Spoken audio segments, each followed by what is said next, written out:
그걸 공수법이라고 그럽니다. 이게 마주 잡을 공자예요. 손을 마주 잡다 하는 마주 잡을 공. 그 다음에 손 숫자 써서 공수법. 맨 처음에 해야 되는 게 이제 공수법부터 해야 됩니다. 공수법은 우리나라는 남성, 여성을 구별을 해서 이렇게 공수를 합니다. 남성 같은 경우는 왼손이 평상시에는 왼손이 오른손 위에 이렇게 올라갑니다. 이렇게 엄지손가락 깍지를 끼고 이렇게 해서 여기 이제 배꼽 위치에다 이렇게 있으면 이게 공수법입니다. 여성은 평상시에는 오른손이 왼손으로 위로 올라갑니다. 남성은 왼손이 오른손 위에 올라갑니다. 근데 평상시가 아니고 이제 상사시에, 그건 이제 사람이 돌아가시거나 이럴 경우는 이건 평상시가 아니잖아요. 그럴 경우에는 반대로 합니다. 상가집에 가서는 우리가 문상을 하거나 조상을 할 때 상가집에 가서는 두 가지 행위를 하잖아요. 첫째는 이제 조상을 하죠. 조상은 돌아가신 분한테 예의를 표하는 거예요. 우리가 보통 두 번 절을 하지요. 재배를 하지요. 그 다음에는 이제 상주하고 맞절을 하잖아요. 그것을 이제 문상이라고 합니다. 조상과 문상이 있는데 조상과 문상 모두 그 상가집에 가서는 반대로 합니다. 남성은 오른손이 위로 올라가고 왼손이 밑으로. 여성은 또 반대로 하죠. 여성은 반대로. 그렇게 하고 그게 이제 공수법입니다. 이게 공수법. 그래서 인사를 하기 전에는 먼저 공수를 합니다. 그러나 우리가 이제 보통 초등학교 다닐 때부터 선생님 안녕하세요 이렇게 인사하잖아요. 그 인사법은 두 가지가 있는 거예요. 하나는 목례, 눈목자를 써서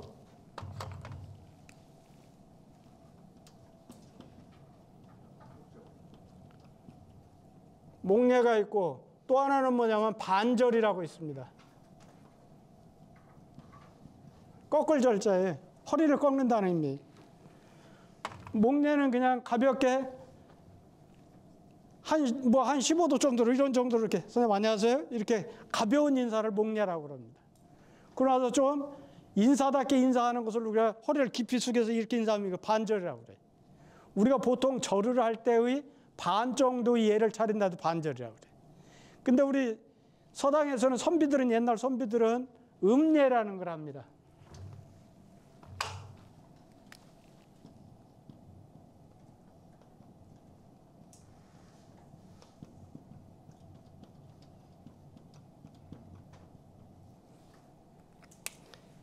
이 읍자가 읍할 읍자예요. 예, 여러분들 보시면 우선 예, 공수 이렇게 하시고, 그러고서는 이렇게 있다가, 자, 할아버지나 아니면 높으신 선생님이나 이런 분들 할 때는 손을 이렇게 위에 이마 눈 있는 데까지 올렸다가 안으로부터 바깥으로 이렇게 돌려서 이렇게 손이 무릎 있는 데까지 가게. 그런 후에 다시 이렇게 올렸다가 내리는 거예요. 그러지 않고 그분들보다 이제 조금 예절의 정도가 조금 급이 낮은 정도, 그런 정도면은 어떻게 하느냐면, 그럼 이렇게 입 있는 데까지 올려요. 입 있는 데까지 이렇게 올려서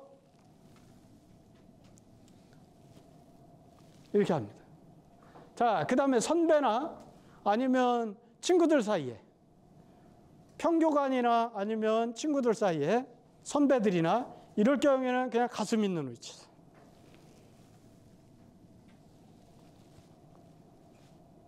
이게 이제 그 음례입니다.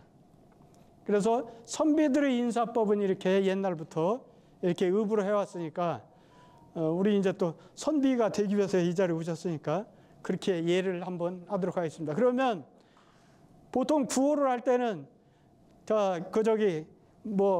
공수 이렇게 하지는 않습니다. 공수는 그냥 자연히, 옛날에는 선비들이 서 있는 자세가 이렇게 뻣뻣하게 서 있지 않고 반드시 이렇게 손을 모아서 이렇게 서는 게 보통 일반적인 모습입니다. 어디서나, 언제 어디서나 이렇게 공수하고 있는 모습이 일반적인 모습입니다. 그러면 이제 다 같이 인사할 때는 이제 반장 선생님이, 자, 하면은 이제 이렇게 각자 이렇게 하면 되겠습니다. 이렇게 이렇게 하면 되겠습니다. 예. 한 번 하는 겁니다. 두 번 하는 게 아니고. 근데 이것은 읍은, 우리 원래 인사법은 절입니다. 인사할 수 없는 자리에 갔을 때는 읍을 하는 것이고, 예컨대 마당이라든지 길거리에서든지 거기서는 바닥에, 땅바닥에 인사를 할 수 없잖아요. 그럴 경우에는 읍을 하는 경우고, 정식으로 인사를 할 수 있는 대청이라든지 방이라든지 이런 경우에는 당연히 절로 해야 됩니다. 우리는 절법이, 우리 전통사회에서는 절이 그게 전통 그 인사법이고, 그래도 우리가 길을 다니거나 이럴 때는 읍을 할 수밖에 없으니까 그럴 경우는 읍을 하는 것입니다. 자, 그러면 우리가 읍을 하고서나 시작을 할까요?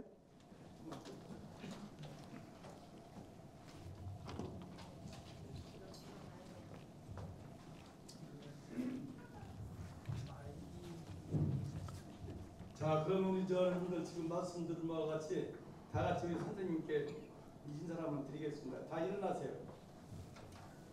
제가 이제 차렷, 읍,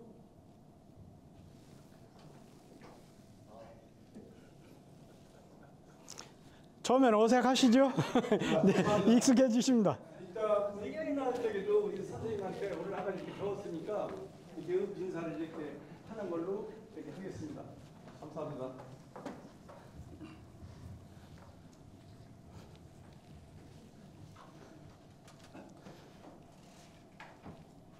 자, 그러면 이제 오늘 이제 수업 시작하겠습니다. 오늘 지난 시간에 우리가 했던 것 중에 문법으로는 우리가 이제 명사에는 완전 명사와 불완전 명사가 있었다. 일반적으로 우리가 이름을 얘기할 때는 우리가 명사라고 하는 것이고, 불완전 명사에는 두 가지가 있는데, 하나는 바소자하고 또 하나는 놈자자, 그렇게 두 가지만 불완전 명사에 있다고 했습니다. 그 다음에 이제 우리가 대학을 배울 때는, 대학에서는 이제 삼각령을 쉽게 말할 때는 교육 목표라고 그랬습니다.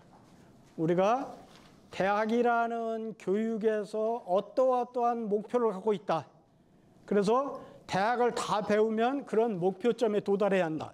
그걸 얘기하는 거지요. 그래서 그것을 우리가 교육 목표를 삼강령, 3개, 명명덕, 지선, 지어지선, 그렇게 3가지를 우리가 삼강령이라고 했습니다. 그리고 이제 시는 지난 시간에 우리가 율곡 이희 선생님의 산중이라는 시를 배우면서, 그러면서 운자의 위치를 정하는 방법, 그 운자를 정할 때 각 구의 이름을 기, 승, 전, 결이라고 했죠.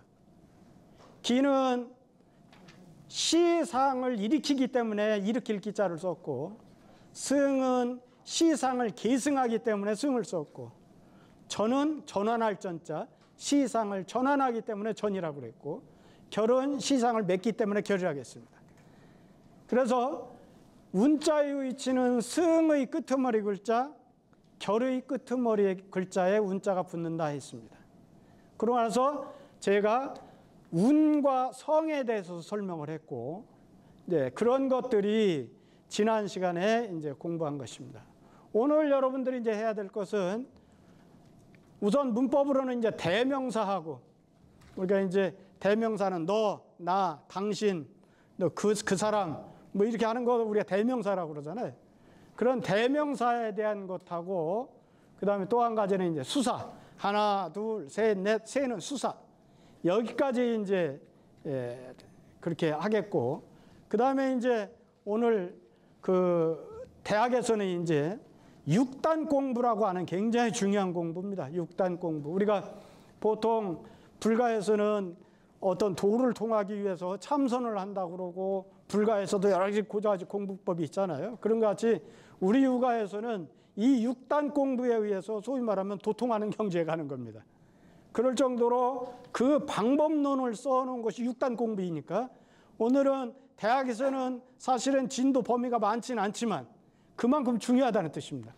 그것을 제가 비유법으로도 얘기하고 여러 가지로 여러분들이 이해하기 쉽도록 그걸 말씀을 드릴 거예요. 그 6단 공부를 할 것이고, 그 다음에 이제 한시에서는 이제 중국 당나라 때 유명한 시인 가도라는 스님이 있습니다. 스님이었는데 그 시인으로는 아주 유명해요. 그 가도라고 하면 잘 모르는데 우리가 태고하다 하면은 알아요. 글을 써놓고 자꾸 이렇게 뒤로 고쳐가면서 완성도를 높이는 그런 작업 과정을 우리가 태고한다고 그러잖아요. 태고의 고사를 만들어낸 양반.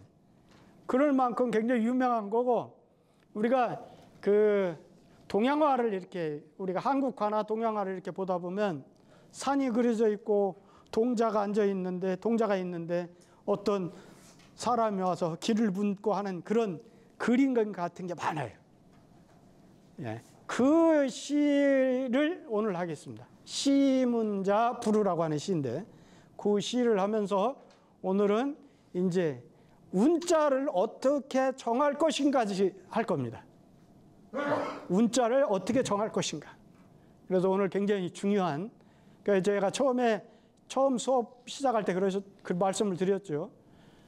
처음 수업에서 굉장히 중요한 것을 계속 얘기할 거예요. 그러다 보니까 처음에 한 번이라도 빠지고 나면은 나중에 따라잡기 굉장히 힘들어요. 그러면 이거 모르겠네? 그러면 송양정사로 오십시오. 저희는 송양정사로 제가 있는 것을 확인만 하고 오시면 돼요. 언제든지 오세요. 그냥 오셔서 제가 지난 시간에 빠졌는데 우리 여기 한의진에서 올려주는 그런 그걸 봐도 잘 모르겠습니다.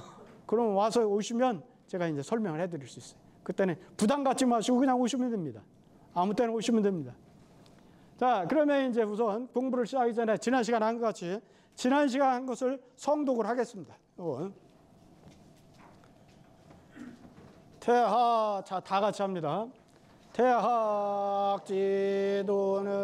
제명명독하며 제신민하며 제지어 지순인내라. 정자왈치는 당적신내라. 대학자는 대인지하여라. 명은 명제야우 명덕자는 인지소득호천이. 이런 경우에 여기 보면은 이게 접속사라고 그랬죠. 말리을 이자. 이 접속사가 있는 경우는 보통 토를 안 붙입니다. 그러면 쓰기에는 이 뒷구절에 허령불매 앞에다가 이렇게 썼지만 읽을 때는, 접속사를 읽을 때는 여기에 붙여서 읽습니다. 여기에. 자, 그래서 인지소득호천이 허령불매하야 이구중리. 여기도 마찬가지죠.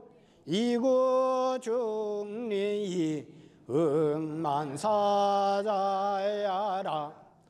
단의 기품 소구와 인욕소 배즉 유시의 혼이나 연계본체 지명즉 유미상식자라. 고로 학자 당인계 소바리수 명제하야 이복기조야라. 신자는 혁기구제의아니 언기 차명기 명덕하고 우당주의급인하야 사제여교의 거기 구염지오야라. 지자는 빌지어 시예불천지의요 최선즉 사리 당연지극야라. 명명덕 신민을 개당지어 지선지지의 불천이니 개필기유의 진부 천례지극이 무이로 인욕제사야라. 자삼자는 대학지 강령야라. 읽을 때 항상 어디에 염두를 두셔야 하냐면 끊어 읽기, 띄어 읽기. 그건 읽는 걸 보면 그 사람이 글을 제대로 보고 읽는 건지 아니면 그냥 소리만 내는 건지 우리가 아는 거예요. 제가 그랬죠. 글을 읽을 때 처음에는 이렇게 소리 의미 요소하고 소리 요소가 따로 나간다고 그랬어요. 처음에는 이게 읽으면서도 이게 무슨 뜻인지 잘 모르고요. 그러다가 이제 많이 읽으면 읽을수록 의미 요소하고 소리 요소가 합체가 되는 거예요. 그러니까 소리에서 읽으면서 바로 의미까지 생각이 머리에 들어오는 거예요. 근데 그것을 우리가 이제 소위 말하면 물리가 난다 그랬죠.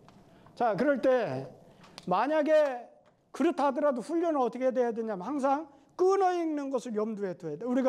우리 국어에서 장비, 가마를 타다 그러면 말이 안 되죠. 장비가 가마를 타고 갈 리가 없죠.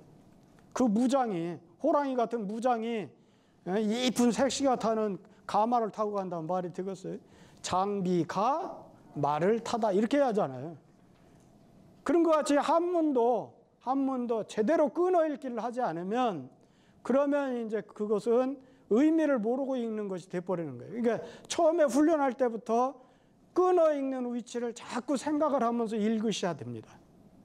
그러니까 끊어 읽는 건 정확해요. 단어는 정확하게 한 단어로 읽어줘야 돼. 네, 그런 식으로 아까 이제 다만 어조사라든지 접속사든 이런 정도 허자에 가서는 그건 앞에 붙일 수도 있고 뒤에 붙일 수도 있어요. 그러나 원래 글을 읽을 때는 반드시 끊어 읽는 위치를 염두에 두고 그러서나 그렇게 읽으셔야 한다.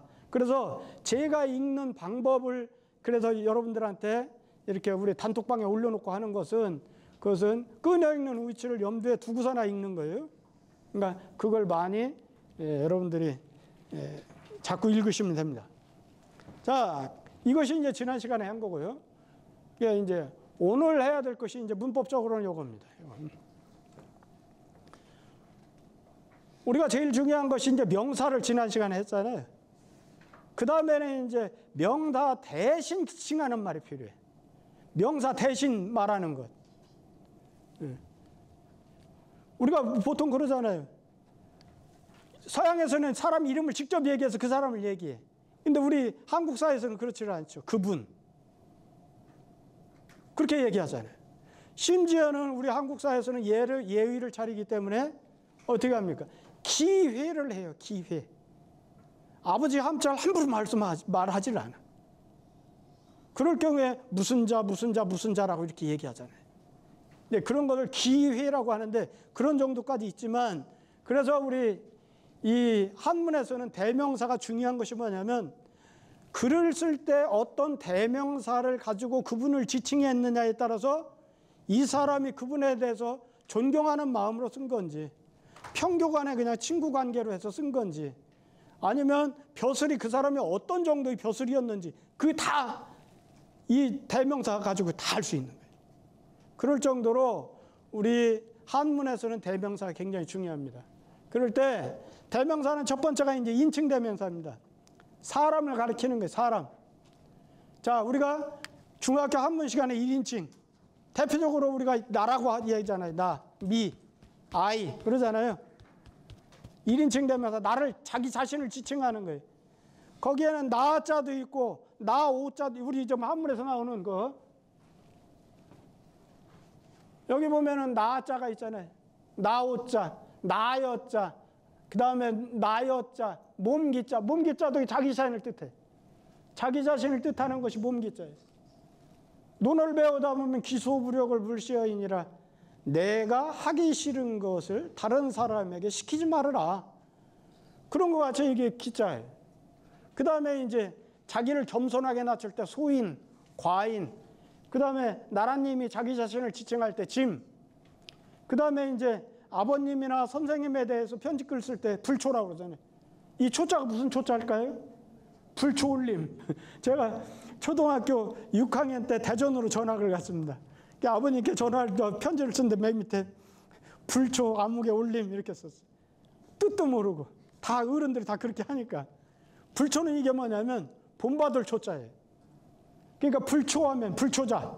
그러면 아버님같이 훌륭한 분을 본받지 못한 못난 아들 그런 뜻이에요. 선생님한테 불초 암흑에 올림 그 말은 선생님같이 이렇게 훌륭한 분을 본받지 못한 못난 제자 그런 뜻이에요. 그래서 불초가 이게 자기 자신을 지칭합니다. 불령은 이게 재주령자예요. 그러면 불령이라는 건 재주가 없는 사람. 자기를 낮춰서 겸손하게 말할 때. 나를 겸용할 때 불령 아무개 올린 말하면 참 재주가 지지리도 없는 그런 사람 아무개 올린 그런 뜻입니다. 그것이 이제 1인칭입니다. 1인칭. 1인칭이라는 건 나 자신을 지칭하는데 자기 자신을 지칭하는 말이 저렇게 상대방에 따라서 자기 자신을 저렇게 다양하게 지칭을 합니다. 그러나서 이제 2인칭이에요. 2인칭은 너라는 말이에요. 거기 보면은 뭐 너였자. 여기는 계집여자를 써놓고 너였자로 했잖아요. 이거 이제 이따 우리가 통가자라는 걸 내가 설명을 할 텐데 이거 통가자로 쓴 겁니다. 원래는 계집여자예요. 근데 옛날에는 같은 발음을 가지고 통용해서 쓰는 글자들이 그냥 있었어요. 전혀 상관이 없는데. 근데 여기서는 이제 2인칭으로 너라는 의미를 쓴 거예요. 아들 자자도 마찬가지. 아들이요. 근데 여기서는 우리 소위 말하면 자기, 그대, 당신 그런 뜻이에요. 그 다음에 너약자. 여기 보면 접속사 이자 있었잖아요. 이것도 2인칭 대명사로 시경에 많이 나와요. 시경. 시경을 읽다 보면 우리가 사서삼경 중에 시경을 읽다 보면 너를 뜻할 때 이 이자를 많이 썼어요. 여러 군데서. 그래서 이것도 2인칭 대명사. 그 다음에 너 이자. 우리가 지금 현대 중국어에서 우리가 나는 당신을 사랑합니다. 그걸 영어로는 뭐라 그래요? I love you 그러잖아요. 근데 한문으로는 아, 에, 이 그래요. 나자, 사랑의 자, 너희 자, 이 자 써요. 문법이 영어하고 한문하고 거의 같아요. 우리 국어하고는 다릅니다. 그거 이제 나중에 문법 뒷부분에 가서 나올 거예요, 이게. 그게 너희 자예요, 이게. 그 다음에 너, 이것도 너네 자예요. 그 다음에 이게 군자는 그대 군자예요. 영화 제목, 홍콩 영화 제목에 그대 군자가 나오면 사랑하는 그대라는 뜻으로 많이 쓰였어요. 현대 중국어에서도 요즘 홍콩 영화나 이런 거에 제목에 이 군자가 나오면 대부분이 그대 군자로 쓰였어요. 2인칭 되면서 썼어요. 그 다음에 공. 공은 보통 이제 우리가 돌아가신 분을 지칭하기도 하고 살아있을 때 상대방을 높일 때 쓰는 말이기도 하고 그래요. 그 다음에 선생. 우리 선생하면 요즘 다 선생님이잖아요. 다 선생님. 선생이 어느 정도를 우리가 선생이라고 했을까요? 유교사에서는 문묘에 배양할 수 있을 정도. 그 다음에 그 문묘에는 배양되지는 못했지만 그에 준할 정도의 학덕을 갖춘 분을 선생이라고 해요. 선생. 선생은 사실은 굉장히 높은 사람. 선생. 그러고 나서 이제 3인칭이 나오죠. 한문에서는 3인칭이 그렇게 많지가 않습니다. 한문에서는 3인칭이 그렇게 많지 않고 우리가 제일 많이 쓰는 것 중에 극이자, 그 다음에 저피자, 그 다음에 달을 타자 이런 것들 몇 글자밖에 없어요. 그러나서 이제 여기 보면 이제 부정칭이라고 있죠. 3인칭 중에 이제 부정칭이 있는데 이건 누구 숫자잖아요. 영어로 말하면 후야, 후. 누구수. 그 다음에 이거 누구숙이야, 이건 누구숙. 야, 누구수하고 누구숙은 언제 알아두면 좋냐면 한시 지을 때. 한시 지을 때 누구 숫자는 이게 평성이에요. 근데 숙자는 높은 측성이에요. 그러니까 이거 알면 후의 영, 누구 이런 걸 쓸 때 아, 여기는 평성을 써야겠네? 그럼 수를 쓰고. 아, 여기는 측성이 들어갈 위치야? 그럼 숙을 쓰는 거예요. 그 다음에 이건 혹자. 특정한, 불특정한 사람을 가리킬 때 혹이라고 하죠. 그 다음에 아무시 모자. 이건 우리 어른 할아버지들도 많이 쓰잖아요. 모씨가 그렇게 했대야. 그 일은 모씨가 한 일이요. 그 사람을 모든 사람이 다 알고 있어. 모씨라고만 해도. 그게 충청도에서는 뭐라고 그래? 아무개. 아무개가 했대야. 그러면 앉아있는 사람은 다 알아. 그렇지만 직접 지칭하지는 않는 거예요. 그럴 때 여기 이제 모씨를 쓰는 거예요. 모씨. 아무목자. 자, 그러고 나서 이제 인칭대명사 이제 복수. 한문은 원래 복수의 단수 개념이 없어요. 한문은 굉장히 골치 아픈 게 뭐냐면 첫째, 시제가 없어, 시제. 이게 지금 현재 말한 건지 과거 말한 건지 미래에 대해서 말한 건지 시제가 없어. 또 한 가지 뭐냐면 단수복수 개념이 없어. 한문은 단수복수 개념이 없습니다. 그래서 그것을 번역하는 사람이 다 넣어줘야 돼.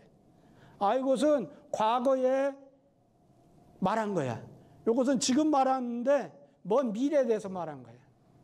그런 것을 그 한문 번역하는 사람 다 해줘야 돼. 그래서 여기 이제 단수복수 개념이 없는데 다만 여기 등자라든지 배자 같은 거예요. 우리가 김이삼이 독립선언을 맨 첫 구절에 보여요. 5등은 자해하 조선의 독립국인과 조선인의 자주민임을 선언하노라 그러잖아요. 그 5등이라고 할 때 그게 이제 우리들이라고 해요. 거기서는 이제 복수 개념으로 썼어요. 자, 그 다음에 봅시다. 그러고 나서 이제 대명사가 이제 지시대명사. 아까 인칭대명사 그 첫 번째. 두 번째는 지시대명사예요. 지시대명사는 요거 이제 여기 보면 우리가 이제 2차자. 이것, 저것, 그 이렇게 이제 지시하는 거예요. 제가 지난 시간에 이제 지자에 대해 설명할 때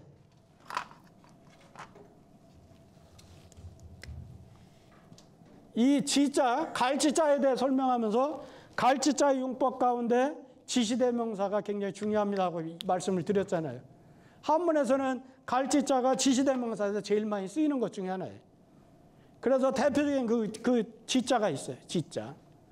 그 외에 이제 극이자도 있고 그 골자를 쓰는 경우는 이건 고문에서 써요. 서경이라든지 시경이라든지 사서보다도 더 고문 형태에서 글을 뜻할 때 그 골자를 많이 썼어요. 그 다음에 이것저것 할 때 저 피자, 그 다음에 각각각자, 다함자, 다개자 이런 것들이 이제 지시대명사로 이렇게 쓰인 겁니다. 네, 이런 것들이 이제 우리가 그 다음에 이제 의문대명사 있어. 아까 이제 인칭대명사, 지시대명사, 의문대명사. 자, 여기 보면은 이제 아까 얘기했던 누구 숫자, 누구 숙자, 어짜, 그러니까 영어로 말하면 두 개가 다 후예요, 후. WHO, 누구. 그 다음에 이거 어찌 하자. 어찌 하자는 영어로 말하면 what, WHAT. 그것이 될 수도 있고, how, 방법을 얘기하는 어떻게, 그렇게도 될 수 있고, 하자는 그렇게. 이건 편안할 한자인데, 어찌 한자입니다. 아까 이것을 내가 통가자라고 그랬죠. 그런 경우 쓰는 것을. 이게 사실은 어찌라는 뜻이 없던 글자예요.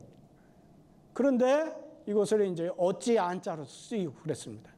이런 것들이 있고, 그러고 나서 이제 요거 이제 정리한 겁니다. 이건 지금 설명한 것을 정리를 했어요. 1인칭 대명사는 이런 것들이 있다. 2인칭은 이런 것이 있고, 극이 뭐 이런 것들이 있다. 요걸 그럼 다 외워야 되나요? 머리 터지죠. 그러지 마세요. 이것은 우리가 이제 대학이나 이런 책을 배우면서 하나씩 나올 때마다 제가 이렇게 언급해 드릴 거예요. 여기서는 지시대명사로 쓴 겁니다. 여기서는 의문대명사로 쓴 겁니다. 이렇게 다 얘기해 줄 거예요. 여기는 1인칭이고 여기는 지시대명사고 그런 거 다 얘기해 줄 거예요. 그래도 한문문법은 이런 것이다 하는 것을 대강 머릿속에 아우트라인을 잡고 있어야 문법에 대한 개념이 쓰기 때문에 지금 하는 거예요. 이해하셨죠? 예. 자, 그러고 나서 이제 수사가 있습니다. 수사는 아주 간단해. 품사 가운데 제일 간단한 게 수사예요. 수사는 숫자 하나, 둘, 셋, 넷, 다섯에서 숫자 세는 거. 그 다음에 우리가 일시, 백, 천억 이거 있잖아요. 근데 요즘 사람들이 제일 그 어려워하는 것 중에 단위가 다른 거 있어요. 저기 충북 괴산에 가면 치묵당, 치묵정이라고 있어요. 진주성 싸움에서 우리가 유명했던 장군이 한 분 있는데 김시민 장군. 김시민 장군의 손자에 김득신이라는 분이 있어요. 조선의 김득신은 둘이에요. 하나는 우리가 아는 이따 나올 텐데 그림이 나올 텐데 그림을 잘 그린 긍제 김득신이 있어요. 긍제 김득신은 우리나라 풍속화가에 아주 누구야? 유명한 풍속화가 신윤복도 있고 김홍도도 있고 그게 쌍벽가 버금갈 갈 정도로 아주 유명한 화가가 있어요. 그 김득신이 아니고 김시민 장군의 손자 김득신이 있어요. 그분이 사기에 나온 사마천의 사기에 나오는 그 백이열전을 억번을 읽었다고 그래요. 억번을 읽었다. 그러면 억을 어떻게 지금 여러분 상상이 되십니까? 수없이 읽었다는 게 아니고 그 양반이 실제 읽었을 것 같아. 어려서 태어났는데 미련스럽고 재주가 없고 사람이 그냥 이게 이제 머리가 안 터진 게 이제. 그러니까 죽어라 하고 그것만 막 드립다 파고 읽었더니 드디어 터져버렸어. 머리가. 근데 억의 단위가 어떻게 되냐면 우리 현재는 억을 어떻게 세냐면 1, 10, 100, 1000, 만, 10만, 100만, 1000만, 억 이렇게 하잖아요. 옛날엔 그 단위가 아니고 1, 10, 100, 1000, 만, 억, 바로 이렇게 하고 그러더라고요. 그러면 억이 요즘 단위는 뭐가 되는 거예요? 10만이 되는 거예요. 10만. 그렇다 하더라도 대단한 거죠. 10만 번을 읽었다 하더라도 대단한 거죠. 그러니까 옛날 분들이 공부하는 방법이 내가 여러분들이 아주 잘 아는 한학자 중에 한송 성백효 선배라고 있어요. 그분한테 이제 우리 곡부소당에서 공부할 때 이제 이렇게 한 번씩 이제 주말 내려와요. 그럼 선생님은 자세히 설명을 안 해주셔요. 선생님은 질문해야 이제 진짜 골수가 나와. 선생님의 학문의 골수가 질문을 통해서만 나오지 선생님이 이렇게 상세히 설명 안 해주셔. 그러면 이제 그런 한송 선백효 선배나 고당 선배가 내려오면 이제 우리가 이제 쌓였던 의문을 막 이제 질문을 막 하는 거예요. 그래서 이제 우리가 물어봤어요. 아니, 도대체 물리가 나야 한다는데 어떻게 공부해야 물리가 나는 거예요? 그때 자기 이제 천자문 얘기를 하는 거예요. 아이고, 어렸을 때부터 5살인가 6살부터 아버지한테 천자를 배우는데 천자를 그놈을 이제 아버지가 오늘 여기까지 해라. 그러면 어린 마음에 나가서 막 수영도 하고 뛰어놀고 친구들하고 놀고 이렇게 하다 보면 그걸 아버지가 내린 숙제를 못하고 이제 아버지 앞에 무릎을 딱 꿇고 앉는 거예요. 그거 외워라. 못 외워. 그 어린 종아리를 그렇게 수도 없이 때리셨다는 거예요. 그래서 천자문을 공부하고 외웠는데 자기 학문의 토대가 천자문이다. 그래서 하늘 전 따지 거무려 누르왕 이렇게도 읽고 전지현황하고 우주홍왕이라 이렇게도 읽고 맨 끝으로 언제 호야로부터 거꾸로 이렇게 올라가라 하면 거꾸로 외우고 대각선으로 하라면 대각선으로 외우고 자기는 천자문이 눈 감아도 그냥 그 사진같이 앞으로 딱 지나간대. 그래서 다른 사람들은 나를 뭐 굉장히 많이 한 줄 아는데 나는 천자문에서 물리를 얻은 것 같아요. 그래서 고당 선배한테 물었어요. 선배님 어떻게 공부했어요? 나는 옛날 선생님만 옛날에는 이제 줄글이라고 해요. 줄글. 처음에 선생님한테 배우면 한 페이지도 아니고 한 줄. 여러분들 책에 보면 이게 한 줄이 있잖아요. 한 줄 딱 배우는 거예요. 한 줄. 그러면 이제 그런 가서 이제 외우는 거예요. 여기서 그 다음날 아침에 이제 배우러 갈 때 가서 이제 선생님한테 무릎 꿇고서 전날 배웠던 걸 이제 딸딸딸 외워서 이제 파치해야 돼. 그럼 다음 진도를 나가는 거예요. 그렇게 공부하는데 이제 자기가 이제 그렇게도 이게 머리가 안 열리더라는 거예요. 그래서 어떻게 했느냐면 논어를 배울 때 논어를 이제 한번 내가 주까지 대문뿐만 아니라 주까지 전부 다 외워야겠다. 그러다가 아주 결심을 하고서는 그 논어를 그렇게 죽으라고 읽었다는 거예요. 읽었더니 논어를 이제 다 외웠다는 거예요. 외우고 나서 드디어 이제 어떤 글을 내놔도 다 눈에 보이기 시작하더라. 그러는 거예요.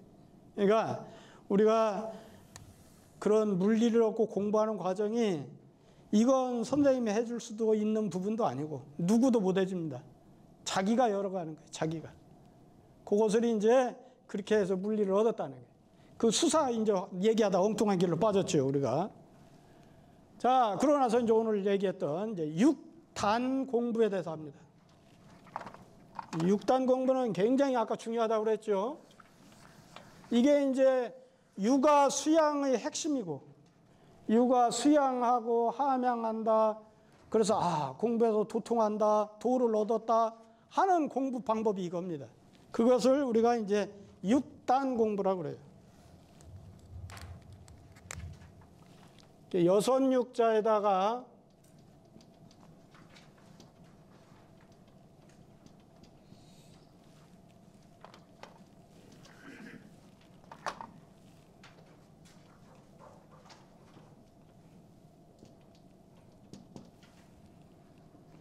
여섯 단계의 공부다 그런 뜻입니다. 6단계의 공부다. 이 6단 공부를 통해서 이제 우리가 여기서 이제 많은 힘을 얻고 여기서 우리가 얻어야 될 게 많습니다. 자, 여기 보면은 첫째, 모르는 글자는 없을 정도로 아주 쉬운 글자로 되어 있죠.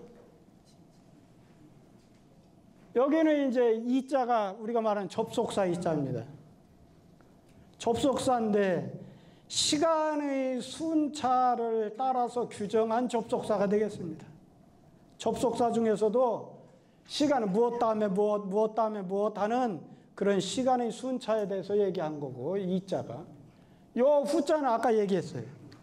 후자는 저기서는 디후자로 쓰였어요. 디후자로. 그런데 디후자는 원래 디후자가 어떻게 돼 있어요? 이게 원래 디후자잖아요. 근데 저기서 쓰이는 디후자는 어떻게 돼 있어요? 이 후자는 원래 어떤 의미를 갖고 있는 후자예요? 왕후장상도 왕후장상이라고 할 때 그 후자예요. 임금 후자. 임금후, 황후후. 임금과 황후를 뜻하는 후자였어요. 근데 어떻게 저 디후자로 쓰였냐? 자, 저것은 우리가 통가자라고 그럽니다. 이것을.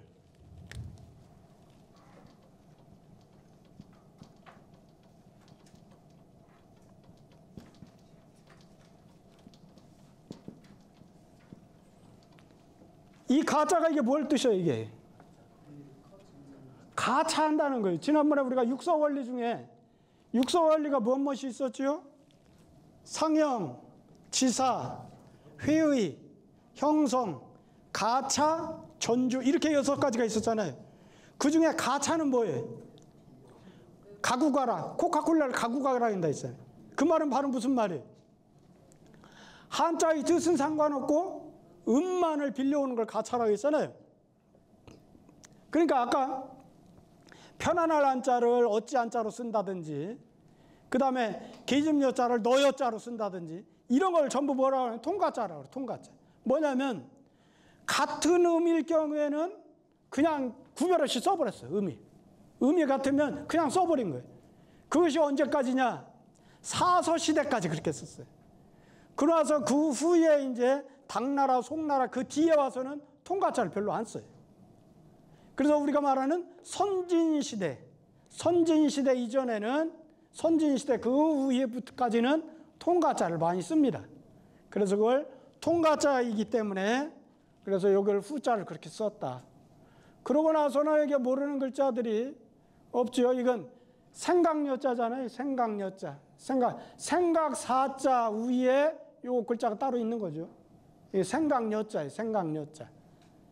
자, 그런데 여러분들 한문 지금 갖고 있는 책에 구석에 보면은 작은 글씨로 돼 있는 걸 보면 여기 나는 지금 하고라고 하는 하고토를 붙였잖아요. 하고토를 붙였어요. 근데 여러분들 갖고 있는 책의 지금 나가고 있는 진도의 가운데 구석을 보면 여기에요, 여기. 이 구석. 거기에 보면 토가 붙어 있어요. 근데 거기는 하며로 돼 있어, 하며. 하며로 돼 있는데요. 나는 이것을 하고로 했어요, 하고로. 하고하고 하며의 차이가 뭘까요? 자, 우선 토에 대해서 우리가 생각해 봅시다. 여러분이 갖고 있는 책은 이것은 내각장판이에요. 내각장판은 뭐냐면 국가 궁중에서 금속 활자나 아니면 목판본에서 최고의 기술자를 동원해서 오탈자 없이 국가에서 만드는 국가 정분이라는 뜻이에요. 이게 내각장판이에요. 내각장판을 만들었는데 거기에 함여라고 했는데 왜 하고를 토를 쓰느냐 그 말이에요. 자, 함여하고 하고의 차이가 있어요.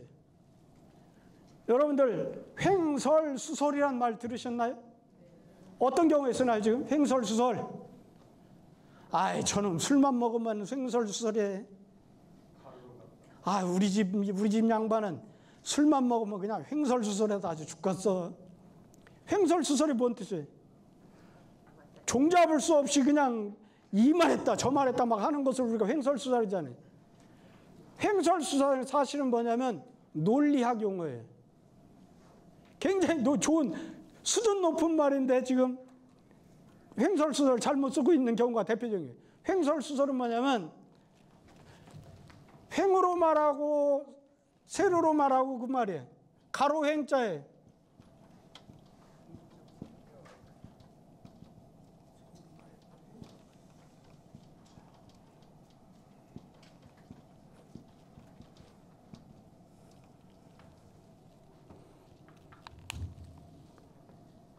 함여가 하고는 횡설수설입니다. 함여가 횡설이고 하고가 수설이에요. 그 말은 무슨 말이냐면 횡설이라는 것은 자 춤추며 노래하다. 춤추며 노래하다. 그 말은 춤과 노래를 어떻게 했다는 거예요? 같이 하는 거예요. 같이. 밥 먹고 고 학교 가다. 그럼 밥 먹는 거하고 학교 가는 거하고 어떻게 되는 거예요? 선호가 있잖아요. 순서대로 선호에 따져서 이렇게 얘기하면 하고가 되는 거예요. 그게 수설이에요. 수설. 그게 직렬입니다. 직렬. 하면은 동시에 일어나면서 각각의 성격이 존중이 되는 거예요. 그러니까 그건 횡설입니다. 횡설. 이해하셨죠? 그러니까 현토할 때 내용을 이렇게 쭉 봐서 내용상 시간적인 차례를 가지고 이렇게 진행되는 것 같다? 그럼 하고 토를 붙여야 돼요. 그게 아니네? 춤도 추고 노래도 하고 하는 것 같이 동시에 같이 하는 것 같네? 그리고 순서를 따질 필요가 없네? 그러면 하며 토가 되는 거예요. 이해하셨죠? 그래서 처음에 요 현토 작업을 한 조선 초창기 학자들이 그런 거에 대한 개념이 확실히 없는 상태에서 했기 때문에 하며 토를 이렇게 하는 거예요. 자, 왜 국가에서 토 작업을 했을까요? 옛날에는 관리를 뽑을 때 과거 제도가 있지요. 과거 시험을 봅니다. 과거 시험. 오늘날에 이제 고시 보는 것 같이 과거 시험을 봅니다. 과거 시험을 볼 때 우리가 이제 제일 흔한 게 뭐예요? 야, 김진사 댁. 아니면 이생원 댁. 진사, 생원 그 얘기하잖아요. 진사, 생원은 뭘까요? 어떤 게 더 높아요? 네. 우리는 보통 진사가 높은 것 같잖아요. 느낌이 진사가 높고 생원은 낮은 것 같아. 그런데 옛날 시험이 이제 초시가 있고 복시가 있고 전시가 있어요. 과거 시험이. 지방 관아에서 이렇게 시험 보는 것이 초시예요. 거기서 시험 보는 형태가 두 가지예요.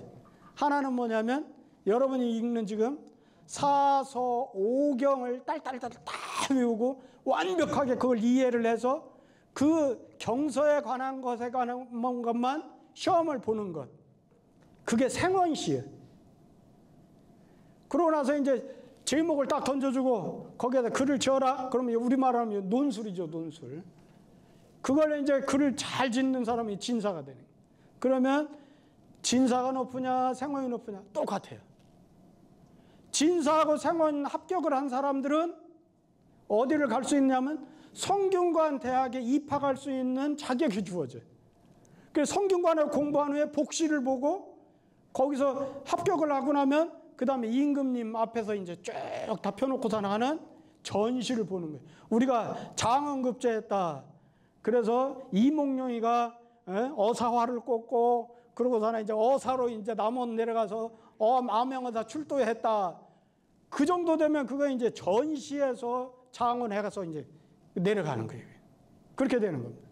그럴 때에 뭐가 필요하냐면 생원시를 보는데 보는 선생님에 따라 토가 달라.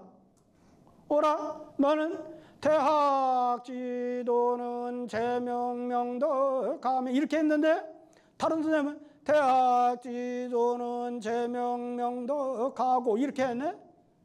그러면 뭐가 옳은 거야? 근데 선생님 설명을 들어보면 그 말이나 그 말에 똑같은 것 같아. 근데 토가 다르면 시험 보는 이 시관이, 시험 감독관이 헷갈려. 그리고 점수 주기가 애매해. 그래서 그걸 어떻게 하냐면 국가 표준화 작업을 합니다. 그것이 태종 때 시작을 해요. 세종 때 집현전에서 그걸 집중적인 연구를 해요. 그러고 나서 사서 오경이 비로소 언제 완성이 되냐면 성종 때에 가서야 비로소 완성됩니다. 그러고 나서 그 뒤로는 그렇게 완성된 것을 우리가 뭐라고 그러냐면 그걸 관토라고 그래요. 관토.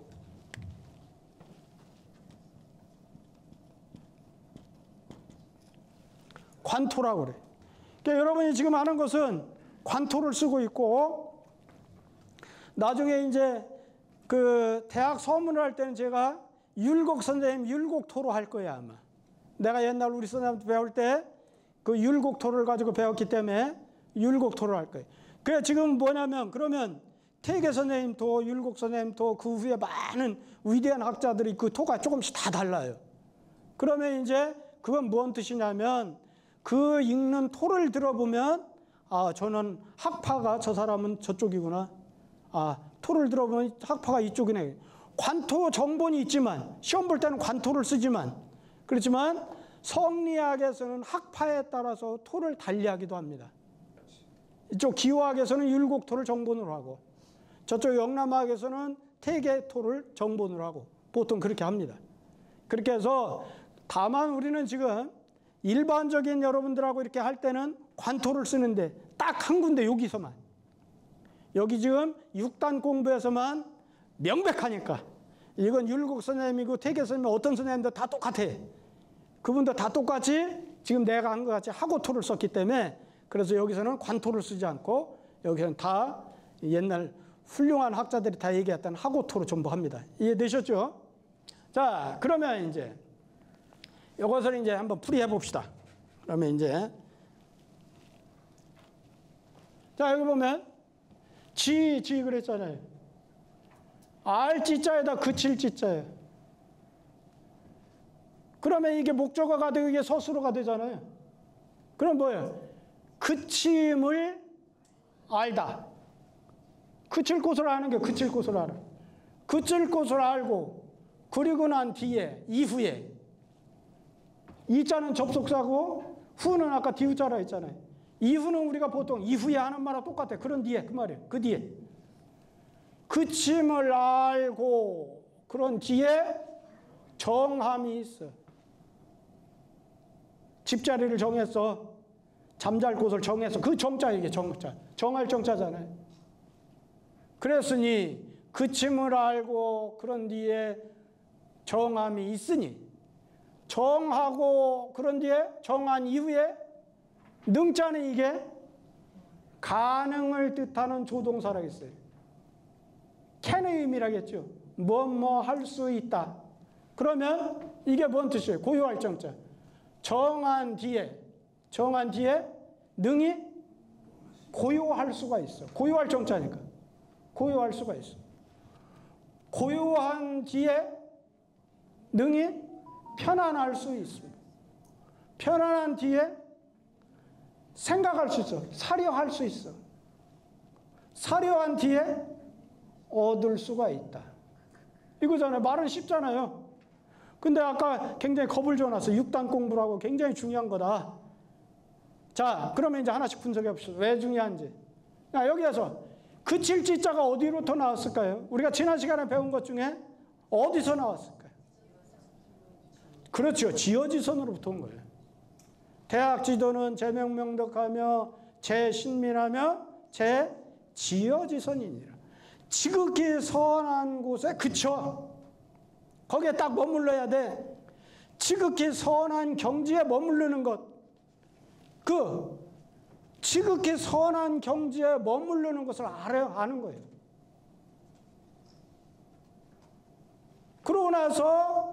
그러고 나면 지극히 선한 경지에 머무르는 것을 아는 것. 이 안다고 하는 것을 그냥 안다고 그러면 우리 국어에서는 뉘앙스가 분명하지가 않아요. 근데 한자나 독일말이나 이런 철학이 발달된 언어에서는 뉘앙스가 굉장히 중요합니다. 여기서는 안다고 하는 의미가 인식한다는, 그냥 인식이에요. 아는 거 그냥. 아, 지어지선에 그쳐? 그것이 굉장히 중요한 것을 이제 알아야 돼. 인식해야 돼, 우선. 머릿속에 인식하고. 인식하고 난 뒤는 뭐가 있느냐면 정함이 있어요. 정함이 있다는 것은 무슨 말이냐면 이리 갈까 저리 갈까 흔들리지 않다는 거예요. 확고하게 된다는 거예요. 알고 나서는 확고한 상태로 가야 한다는 거예요. 확고하게 알고 나서는 어떻게 되냐면 고요한 상태로 가요. 고요할 수가 있어요. 고요할 수 있다는 건 뭔 말인가요? 외부로부터 어떤 유혹이 와. 우리가 보통 마음이 막 복잡하잖아요. 외부로부터 유혹이 오고 내부로부터 그렇게 되면 어떤 상태가 일어나요? 갈등이 일어나. 외부의 유혹이 있고 내부적인 갈등이 있어. 그것이 고요할 수가 있어요. 그걸 잠재우고 외부로부터 유혹도 흔들리지 않고 내부로부터 일어나는 갈등도 그것도 딱 정리정돈돼서 고요한 상태로. 그러한 고요한 상태로 간 다음에는 뭐 어떤 상태로 갈 수 있느냐? 마음이 편안한 태평한 상태로 갈 수 있어. 편안한 상태로 갈 수 있어. 아, 나는 내 길 정해져 있어. 나는 지어지선을 따라서 살 거야. 그것이 딱 외부에서 유혹이나 내부에서는 갈등 그런 거 전혀 없이 나는 그렇게 할 거야. 그렇게 하면 마음이 편안한 상태로 간다. 그러고 나서는 이게 어떤 상태로 가느냐? 그러면 이제 사유를 통해서 통찰력을 얻을 수 있는 단계로 간다는 거예요. 그게 이제 여예요. 그러고 나면 이제 어떻게 되느냐? 얻어. 근데 우리가 얻는 것은 그냥 얻는, 여기서 말하는 득이라고 하는 것은 저 사람이 나를 그거 줬길래 내가 그냥 얻어왔어. 그런 얻는 의미가 아니고 체득의 의미입니다. 체득.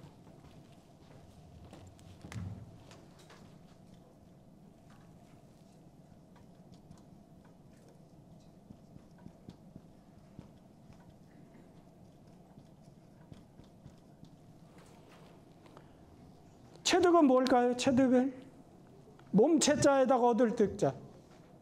머리로만 얻어지는 것이 아니고 몸으로까지 얻어지는 거예요. 몸으로까지. 그 말은 무슨 말이에요? 자, 앞에 지자는 어떤 상태라고 했죠? 인식의 상태예요. 인식, 그냥 알기만 하는 거예요. 인식하고 있어. 알고 있다가 이 과정을 통해서 체득의 단계로 가면, 체득은 뭔 말이냐면 실천할 수 있는 단계. 유학의 근본 공부는 어디에 있느냐? 실천하는 데 있어요. 지식의 많은 지식을 얻고 많은 지식을 머릿속에 쌓고 거기에 목적이 있는 게 아니에요. 내가 하나라도 배웠으면 그걸 실천하지 않는다면 그러면 그건 내 지식이 아니에요. 그건 내 것이 아니에요. 내가 실천해야 그게 이제 체득이라는 겁니다. 그게 체득. 자, 그러면 우리가 먹는 음식 가지고 한번 생각해봐요. 지지라는 걸 뭘까요? 지지. 자, 음식을 엄마가 해왔어. 그럼 처음 보는 음식인 것 같아. 그러면 처음에 냄새도 맡아보고 색깔도 보고 그러다 먹음직스럽네. 이렇게 이제 막 그 음식에 탐구할 거 아니에요. 그게 지지 상태입니다. 지지. 정함이 있다는 것은 이게 보니까 굉장히 맛있을 것 같아. 향기도 좋고 그다음에 색깔도 좋고 맛있을 것 같아. 그럼 마음이 확고하게 이제 먹어야지. 정함이 있어. 그러고 나서 이게 그 다음에는 이제 그러고 나서 이제 옆에서 이제 나는 이제 엄마가 해온 음식 이렇게 봤더니 옆에 형이 앉아서 이제 떡도 먹고 있고 이렇게 그래. 그럼 요것보다 이렇게 갈까? 이거 먹지 말고 엄마가 해준 저쪽 떡, 엄마 형 먹고 있는 떡을 먹을까? 이렇게 흔들리지 않는 게 정상태. 이게. 그러고 나서는 이제 그 상태 지나고 나면 이제 마음이 편안해져. 요동치지 않는 것이 전혀 요동이 없어. 아, 나는 이제 이 마음이 요걸 이제 먹는 것으로 완전히 정해졌으니까 마음이 흔들림이 없어. 편안해. 그러고 나서는 이제 그 다음 나서는 이거 어떻게 하면 맛있게 먹을 수 있을까? 어떻게 하면 내가 더 좋게 먹을 수 있지? 이렇게 생각하는 게 이제 사려 상태죠. 그래서 이제 드디어 입에 넣고 먹으면 그게 이제 득의 상태가 되는 거예요. 그러니까 우리의 유학은 피상적인 추상적인 개념에만 머물러서는 그건 유학이 아닌 거예요. 실제 행동해야 한다는 거예요. 자, 그러면 우리가 앞에서 얘기했던 왜 삼강령 다음에 6단 공부를 놨을까 하는 것이 이해가 가지요. 삼강령은 명명덕, 신민, 지어지서는 교육 목표라고 그랬어요. 교육 목표. 실천이 거기에 따르지 않는 거예요. 공부하는 것은 요 단계로 간다는 목표점만 제시한 거예요. 그 목표점에서 제일 중요한 것이 맨 끝부분에 지어지서예요. 첫 번째에 있는 명덕은 공부의 시작점을 얘기하는 거고, 지어지서는 명명덕이나 신민이 거기에 따라가야 되는 원리 원칙, 그 길이라 있어. 길. 그러니까 그 길, 명명덕이나 신면도 신천할 수 있는 구체적인 방법은 요 단계에 도달해야 하는 거예요. 요 단계. 그렇지 않으면 명명덕, 신민이 안 되는 거예요. 이렇게 해서 이렇게 되면은, 자, 여기에서 우리가 이제 다음 시간부터는 이제 8조목을 들어갈 겁니다. 8조목, 맨 처음 고지용, 명명덕, 천하자는 거기부터 나갈 텐데, 거기에서 안다고 하는 것, 그침을 안다. 요건 8조목 가운데 경물치지에 해당되는 겁니다. 세상의 모든 사물의 이치를 연구하는 경물, 그러나서 그 아는 지식을 확충시키는 지지, 그 단계가 지지입니다. 그 다음에 여기 있는 유정, 여기 있는 유정, 여기 있는 능한, 여기는 능력까지는 어디에 해당될까요? 성의 정신 부분에 해당됩니다. 성의 정신 부분에 뜻을 성실히 하고 내 마음을 바른 마음가짐을 갖도록 하고 성의 정신에 해당. 그러고 나서 여기에 있는 능득은 수신제가 치국 평천하 고단계까지. 수신제가 치국 평천하는 결국은 뭐예요? 수신이 된 상태에서 그것이 저절로 제가 치국 평천하로 나타나는 상태. 공효라고 그럽니다. 그것이 되기 때문에 그래서 이것은 이렇게 이걸 6단 공부라고 해서 6단계의 공부가 이렇게 중요한 겁니다. 자, 그러면 한 발짝 더 나가 봅시다. 한 발짝. 그런 의심 안 들어요? 이 6단 공부 이전에 뭘 할까? 6단 공부 이전과 6단 공부 이후는 뭐가 있지? 그런 의심 안 들으셨나요? 이거 이제 굉장히 높은 공부인데, 자, 그것을 우리 6단 공부 이전에는 윤곡 선생님 말씀했어요. 학자지 초에 입지 공부를 얘기했어요. 입지가 굉장히 중요하다. 그러니까 경목요괴라는 책 보면 입지를 굉장히 중요하게 합니다. 입지는 뭐냐면 뜻을 세우는 거예요. 뜻을 세워야 여기 단계에 들어갈 거 아니에요. 뜻을 세우지 않았는데 이 단계를 들어가지를 못하는 거예요. 그러니까 6단 공부 이전에는 입지가 있구나. 설립자에다가 뜻지자. 애들한테는 제일 중요한 게 어린이 교육에서 제일 중요한 게 입지라는 거예요. 그래서 여러분들 집에 가면 손녀들한테 커서 뭐 될 거야? 자꾸 물어보라는 거예요. 나 뭐가 되고 싶어요. 그렇게 어렸을 때부터 자기 상을, 미래의 상을 자꾸 심어주면 그렇게 된다는 거예요. 그게 입지입니다. 입지. 윤곡 선생님은 입지만 제대로 되면 나머지 공부 제대로 된다. 입지를 그렇게 중요하시죠. 자, 그러고 나서 이제 아까 얘기한 대로 요 이후에 능득 이후에는 세상에 나가서 펴야 될 거 아니에요. 집에서 펴는 걸 뭐라고 그래요? 제가라고 그러잖아요. 국가에 펴는 걸 뭐라고 그래? 치국이라고 그래. 온 세상에 펴는 걸 평천하라고 하는 거예요.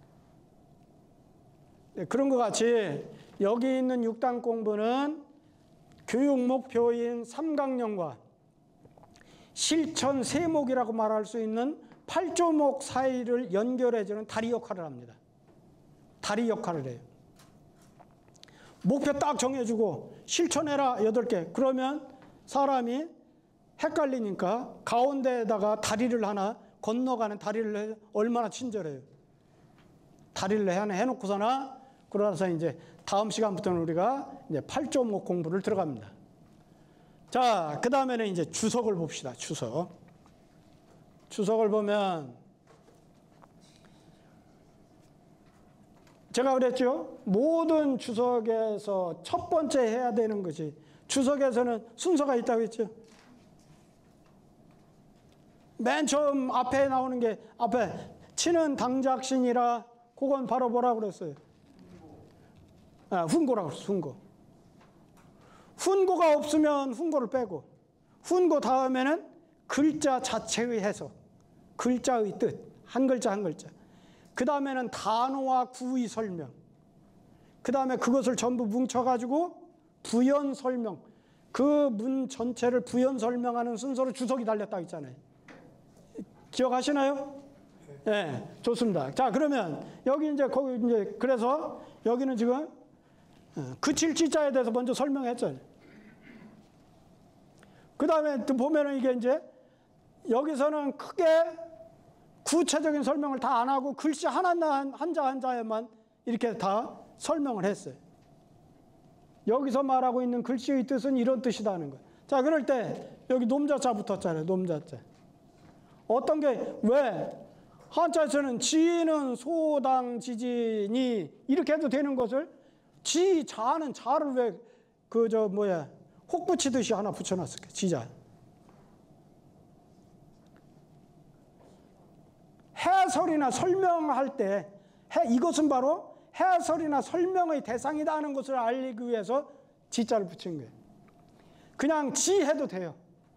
그런데 지자라고 하면 지하고 지자의 차이점은 뭐냐면 그냥 지 하면은 그러면 이렇게까지 길게 안 할 거예요. 지는 그친다는 뜻이니까 한두 글자로 해서 설명 끝내버릴 거예요. 그런데 이렇게 길게 설명했다고 하는 것은 이 지라는 글자에 대해서 여러 이것저것 설명을 붙이느라고 자자를 더 붙인 거예요. 이해했죠? 앞에서도 명덕자는 인지 소득 우천이 허령불매해서 명덕 자 붙였잖아요. 명덕은 이렇게 하지 않고 그렇죠? 그런데 명은 명지하라 그렇게 딱 두 글자로 해버렸잖아요. 네, 그럴 경우에는 자자를 안 붙이고 글자 한 글자로 설명할 때 부연 설명하고 해설하고 그렇게 할 때는 뒤에다가 자자를 붙여서 설명의 대상이 된다는 걸 명확히 하기 위해서. 그래서 자자를 붙입니다. 자, 그러면 여기 보면 지자는 소, 바소자, 불완전명사라고 그랬잖아요. 마땅당자, 그칠지자, 소당지진이 고측자죠. 지선지 소재하라. 자, 여기 주석에서 아까 내가 설명할 때 이 지자는 지어지선이라고 그랬잖아요. 주석에서 명확하게 얘기했어. 지라는 것은 지는 마땅히 그칠 바의 땅이니 이 지자가 그럼 의로 해석이 됐어요. 그럼 뭐예요? 관형격 조사라고 그랬잖아요. 그러니까 여기 보면 지자는 지는 마땅히 그칠 바의 땅이니 땅이라고 하는 것은 경우, 경지 그런 걸 말합니다. 곧 지선의 있는 곳이다. 야자는 이게 평성은 종교로미 뭐이다 그랬잖아요. 자, 다시 봅시다. 지자는 지라는 것은 마땅히 그칠 바의 땅이니 곧 지선의 있는 곳이다. 지선이 있는 곳이다 그 말이에요. 지지즈. 그렇다면 이게 지자가 뭐예요? 그것을 안다면 했으니까 지자가 뭔 뜻으로 쓰인 거예요? 지시대명사로 쓰인 거예요. 그것을 안다면 그것이 뭘 가르칠까요? 여기 있는 앞구절 전체거나 지어지선이겠죠. 지어지선. 지선에 거치는 것.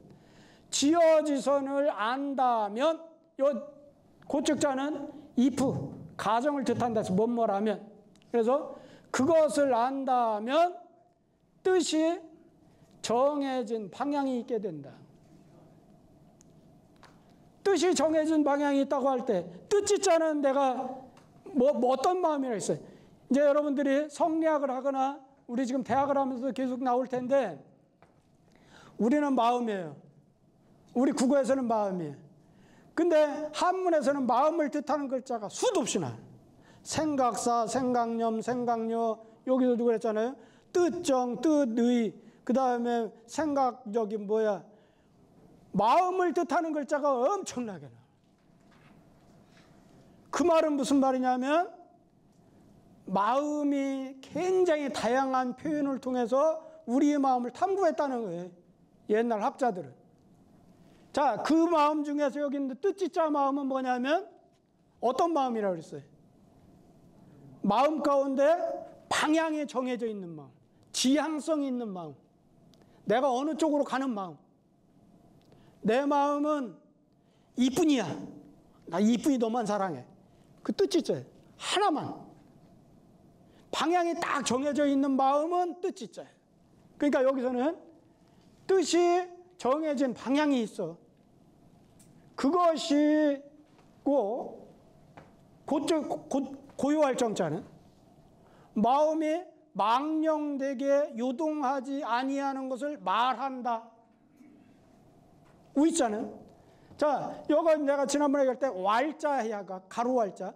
가로 왈자는 직접 인용구. 영어로 말하면 he said, S-A-I-D. said 다음에는 반드시 우리가 큰 따옴표 붙이잖아요. 그런데 설명하거나 부연 설명할 때는 언이나 우이를 쓴다 했어요. 바로 그 우이요, 우이.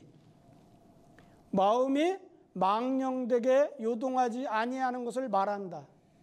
그런 걸 가리킨다는 거예요. 그런 뜻이 있다. 아는 거처한 바에서 편안한 것을 말한다. 내가 있는 처소에서, 내가 있는 곳에서 편안한 것을 말한다. 려라는 건 뭐냐? 일에 처해가지고, 처사. 일에 처해가지고 정밀하고도 자상한 것을 말한다. 여라고 하는 것은 사려한다, 생각한다는 것은 일에 처해가지고 정밀하고 상세한 것을 말한다. 득은 그 그칠 바를 얻는 것을 말한다. 여기서는 그칠 바를 바로 뭐냐면 지어지선이라고 했죠. 지어지선. 자, 그래서 여기 있는 6단 공부가 삼강령 중에서 지어지선을 받아가지고 그래서 8종목으로 연결시켜주는 다리 역할도 할 뿐만 아니라 삼강령 공부에서 지어지선 우리가 공부해야 되는 것이 그냥 선언적인 의미로만 있는 것이 아니고 실제 실천해야 한다고 하는 당위성까지 부여한 굉장히 중요한 거고, 우리가 수양하고 우리가 유학 공부를 한다고 하는 것은 바로 이 방법으로 공부해야 되는 거예요. 이건 바로 무슨 말이냐? 공부하는 방법을 써놓은 거예요. 공부하는 방법. 공부하는 방법과 공부하는 과정을 써놓은 거예요. 우리가 조용히 앉아서 수양해. 나는 함양 공부할 거야. 나는 정작 공부야. 그렇게 공부하는 과정이 바로 이렇게 한다는 거예요. 그러니까 유학은 피상적인 걸로만 이렇게 한 것이 아니에요. 예컨대 우리가 사랑은 똑같이 평등하게 다 똑같이 사랑해야 돼. 그건 선언적인 의미라는 거예요. 유학에서는 그걸 어떻게 비판하느냐? 자, 다 같이 사랑하자. 어떻게 다 같이 사랑해? 사랑을 어떻게 해야 우리가 실천할 수 있어? 순서를 정해줘야지. 그래서 맹자에서는 뭐라고 그래요? 친친이 인민하고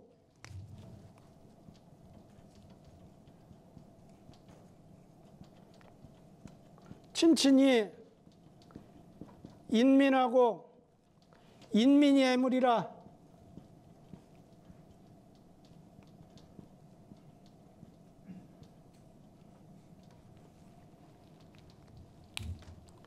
우리 유학에서는 순서가 정해 있어. 근데 나는 유학을 한마디로 얘기할 때 나는 유학을 한번 뭔지 얘기해봐. 그러면 유학은 순서 철학이야.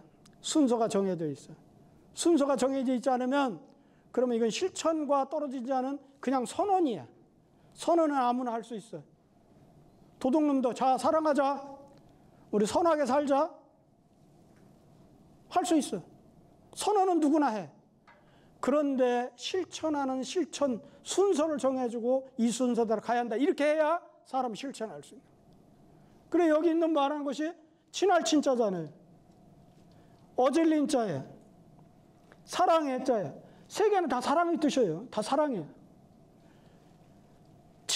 친히해야 될 사람 누가 있어요? 우리가 인간 사회에서 제일 친히해야 될 대상, 내 주변에서 가장 친하게 해야 될 대상, 제일 친밀해야 할 관계 뭐예요? 일촌. 뭐가 일촌이에요? 부모 자식간이잖아요. 부모 자식간. 부모 자식이 일촌, 형제간은 이촌, 엄마 형제 아빠 형제 다 삼촌. 그 다음에 그 형제들 사이에서 난 사촌. 우리 유학이 얼마나 이 촌수 따지니까 과학적인지 몰라. 그거 좀 그렇게 친밀한 관계를 숫자로 표시해버렸어요. 그래서 실천하는 단계를 그 순서대로 하라는 거예요. 야, 저수지에서 우리 아버지하고 친구 아버지하고 물에 빠져가지고서 하나 돌아가시려고 그래. 그럼 누구부터 구해? 똑같이 사랑하니까 허둥대다가 두 분 다 돌아가셔? 내 아버지부터 손이 가죠. 그건 당연히. 그것이 우리 유학이라는 거예요. 우리 유학. 우리 유학은 순서대로 가야 한다. 그래서 친친이 인민하고 인민이 애물해야 돼. 자, 그런 거 같이 우리 유학을 이 지금 6단 공부는 삼강령 선언을 해놓고 나서 사람들이 너무 피상적이고 그 다음에 이걸 어떻게 해야 돼? 하는 생각을 할 것 같으니까 6단 공부를 정해서 그래서 이렇게 해서 그러고서 실천할 수 있는 우리가 8조목으로 그렇게 갈 거야. 이렇게 하신 거예요. 이해되셨죠? 자, 그러고 나서 이제 6단 공부를 끝나고 나면 이제 이게 나오죠. 시간이 지났네? 10분 쉬었다가 가십시다.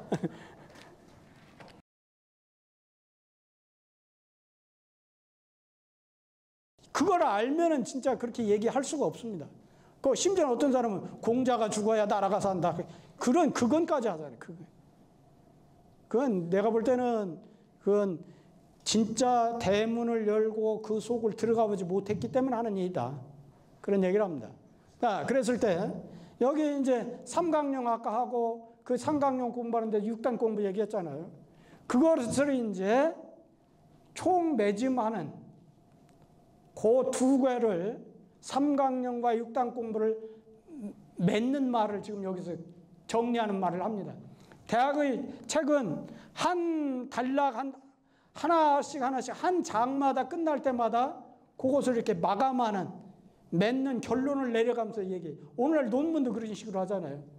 하나의 주제를 이렇게 얘기하고 거기에서 대강 결론을 내리고 다른 주제 얘기하고 결론하고 그리고 전체를 다 가지고 맨 끝에 결론 가서 이제 다 결론을 냈잖아요.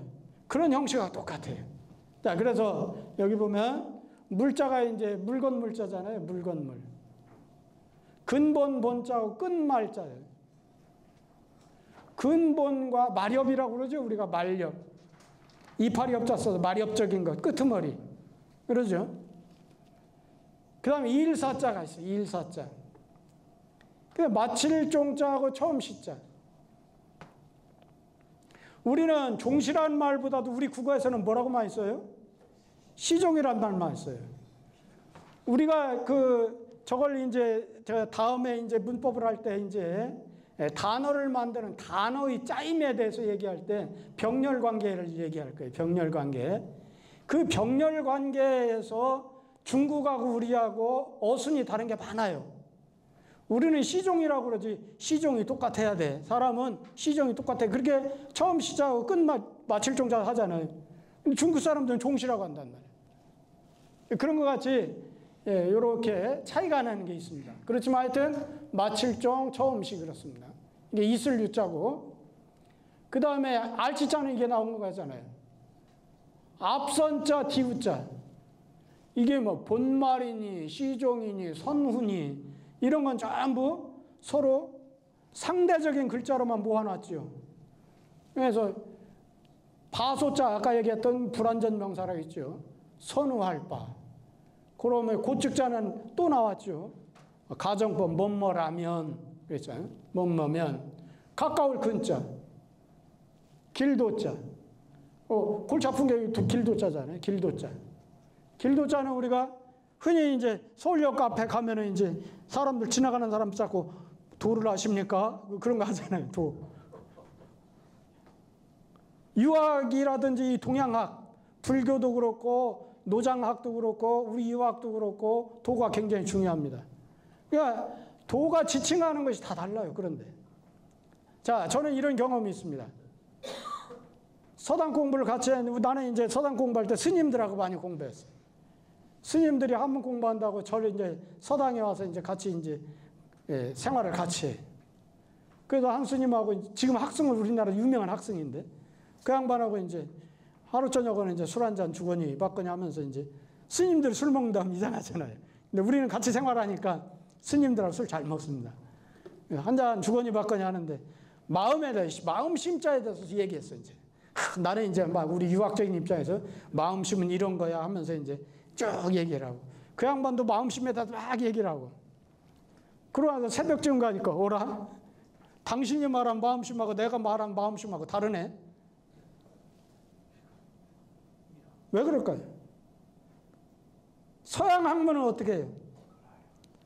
서양 학문은 공리와 정의로 출발합니다. 딱 정의를 내려놔. 점이라는 것은 뭐다? 선이라는 건 뭐다? 기하 같은 거 할 때 보면 그걸 딱 정의해놓고 서양 철학에서도 용어에 대한 정의부터 다 합니다. 그래서 모든 철학자들이 그 용어를 쓸 때는 그 뜻으로 써요. 근데 동양학에서는 노자가 말한 시임은 달라. 공자께서 말한 시임이 달라. 석가님께서 부처님이 말씀하신 시임이 달라. 그 책을 읽고 연구하는 사람이 공자님께서는 시임을 이런 모양으로 네모난 동그란 모양으로 말씀하신 거야. 그렇게 알아야 돼. 이거 지금 노자가 말한 시임은 이렇게 네모난 모양으로 얘기한 거야. 그거 그렇게 알아야 돼. 그런 것 같이 지금 우리가 오해해서는 안 되는 것이 아무나 붙잡고서나 도가 다 똑같은 걸로 알고 도를 얘기하면 엉뚱한 결과가 옵니다. 사람에 따라 달라요. 그러니까 책을 번역할 때 제일 어려운 것이 뭐냐? 책을 번역할 때는 여러 번 읽어야 돼. 여러 번 읽은 다음에 그 책에서 쓰이는 용어를 처음에 다 정의를 해놓고서나 일관되게 똑같은 의미를 이렇게 번역해 나가야 돼. 그걸 모르는 사람들은 왔다 갔다 해. 그러면 책을 읽는 독자들이 번역서를 읽으면서도 얘는 지금 뭐 시임을 앞에서는 이런 뜻으로 얘기해놓고 뒤에서는 이렇게 얘기했고 막 헷갈려. 그런 것 같이 우리 동양학을 할 때는 각 용어에 대해서 그렇게 확실하게 개념을 잡고 들어가는 게 굉장히 좋습니다. 이해하셨죠? 그런 것 같이 이 도는 이제 이따 다시 한번 설명을 하겠습니다. 자, 그러면 여기 이제 한번 풀이를 해봅시다. 물건은 근본과 마렵이 있고 일은 마침과 시작이 있으니 먼저 하고 뒤에 할 바를 안다면 도에 가까울 것이다. 자, 그럴 때 이 의자는 뭐라고 그랬어요? 야자, 어조사야, 어조사의, 어조사언. 평범하게 서술할 때 일반적으로 특별한 그런 언어로 표현을 하지 않고 일반적인 서술할 때 평범한 서술할 때 야자를 쓴다 했어요.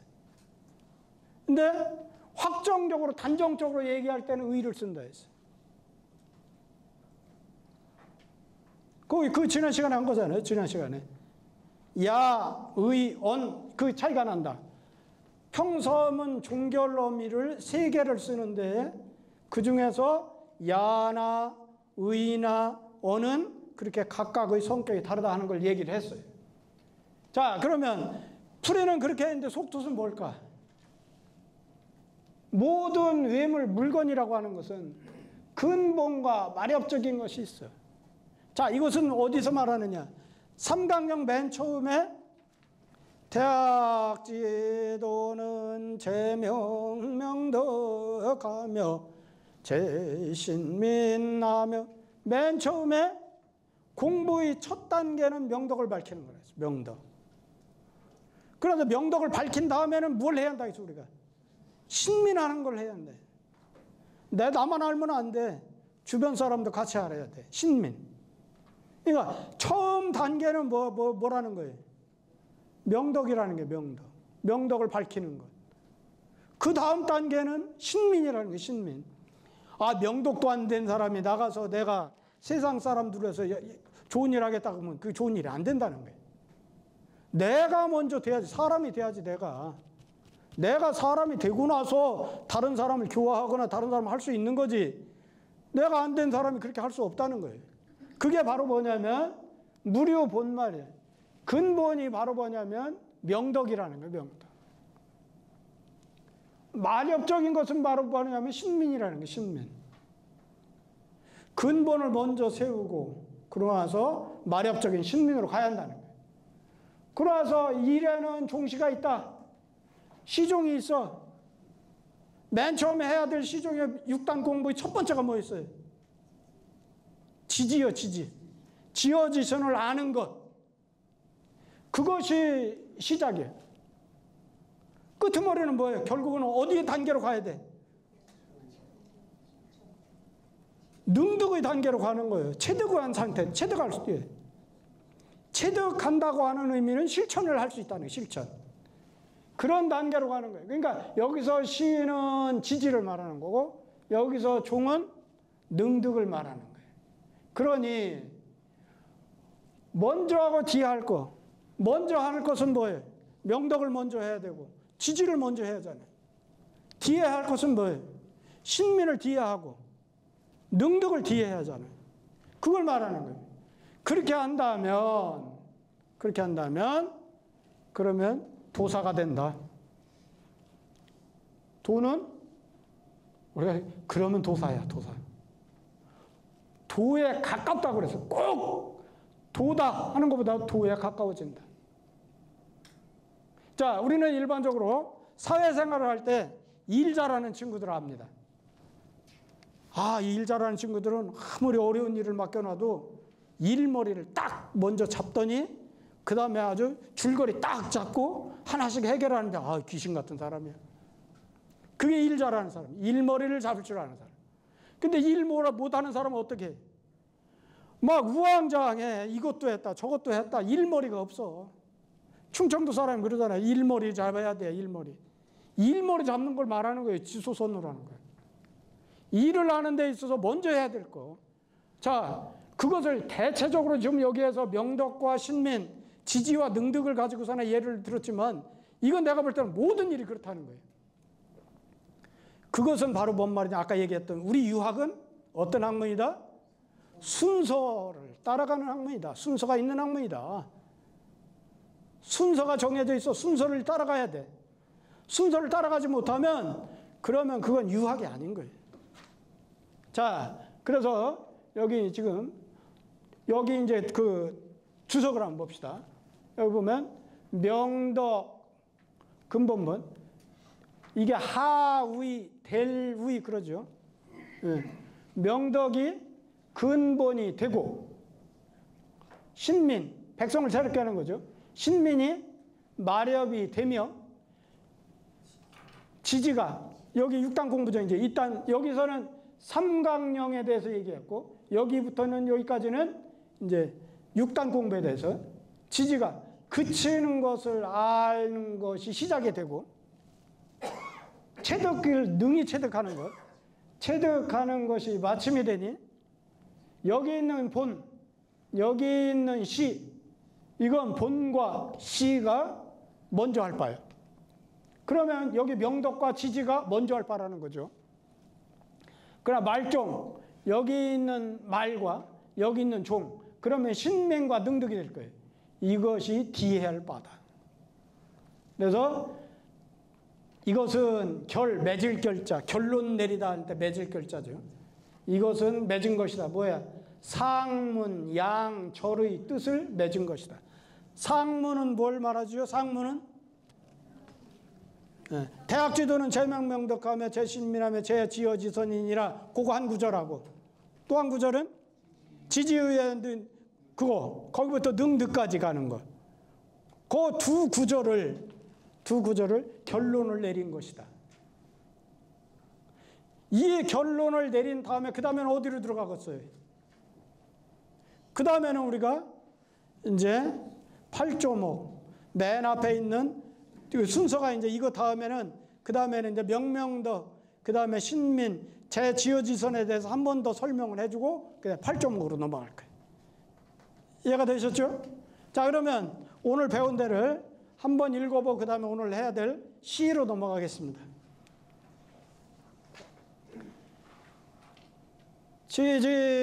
지지이훈 유정이니 정이훈 정하고 정이훈 안하고 아니훈 능여하고 여이훈 능득이내라.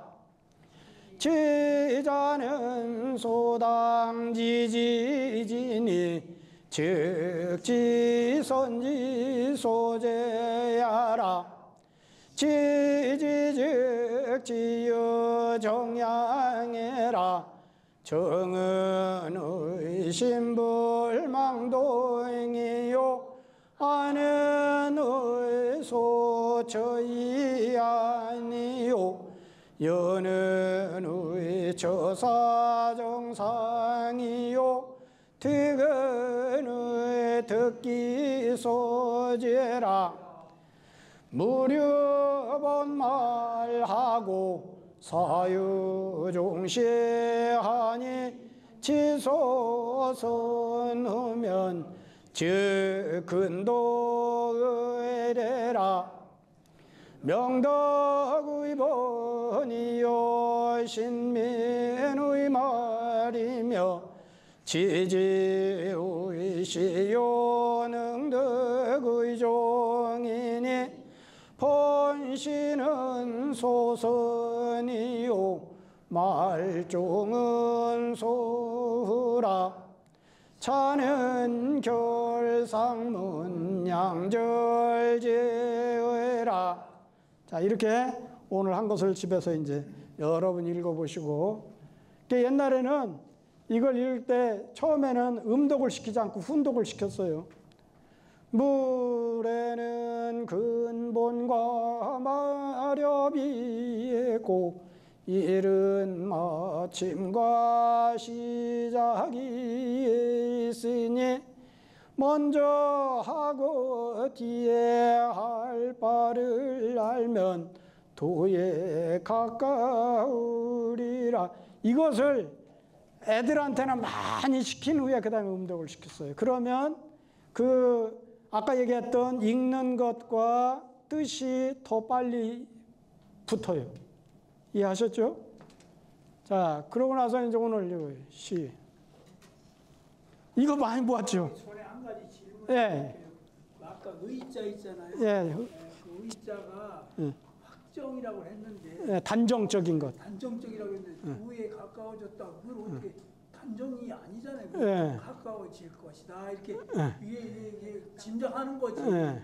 단정은 아닌 것 같은데요. 예.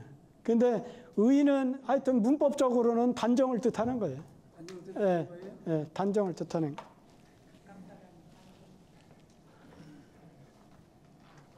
그리고 뒤에 보면은 토가 리라 이렇게 하잖아요. 리라. 그러면 이게 이제 지금 말씀하신 대로 그렇게 의심이 가거든요. 예. 야자는 단정적인 것이 많아요. 보면. 예. 근데 의자는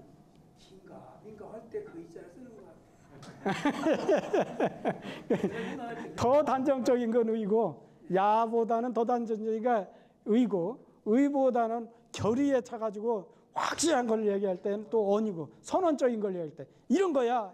그렇게 할 때 언을 하고 이제 보통 그렇게 얘기합니다. 예. 즉자가 두 글자가 있는데 그 차이점이 어떻게 되는 겁니까? 고즉자하고 즉자. 고즉자는 방금 그다음에 그 뭐야 바로 그런 뜻이 이제 이즉자고, 직자로 쓰는 직자있잖아요.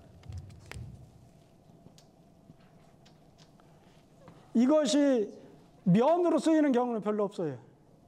바로, 지금, 곧바로 이런 의미예요. 그런데 이제 이 이즉자는 문장에서 들어갈 때 뭐뭐라면, 뭐뭐면 이렇게 할 때 가정법으로 쓰는 경우가 많아요. 이거 원래는 이게 법칙칙자잖아요. 법칙칙자. 법칙측, 법칙칙 두 가지 의미 납니다. 그 다음에 곧즉 이렇게 세 가지 의미과 뜻이 있어요. 근데 요건 곧즉, 바로, 지금 그런 뜻이에요. 자, 그 다음에 이제 요거 봅시다. 이런 그림 많이 보잖아요. 이런 그림. 여기 지금 동자한테 누가 가서 이제 지팡이 짚고 가가지고 뭔가 물어보고 있잖아요. 근데 여기 이걸 이제 화재라고 그러죠. 화재. 우리나라 동양화에는 전부 화재가 있습니다. 초상화도 보면은 여러분들 혹시 조상 중에 훌륭한 조상이 있으시면 집에 초상화를 보관하는 경우도 있어요. 조선조 시대죠. 대전 시립박물관에서 화상, 우리나라의 유명한 초상화를 전부 모아놓고서나 그것을 이제 전시할 때 있었어요. 그 옆에 보면 초상화에 전부 화상찬이라고 하는 글이 있어요. 그걸 이제 전부 나한테 번역해달라 해서 그걸 이제 번역 작업을 하고 있는데, 그거 이제 한 것 같이 우리 그림은 전부 문인화는 다 이렇게 글이 있어요.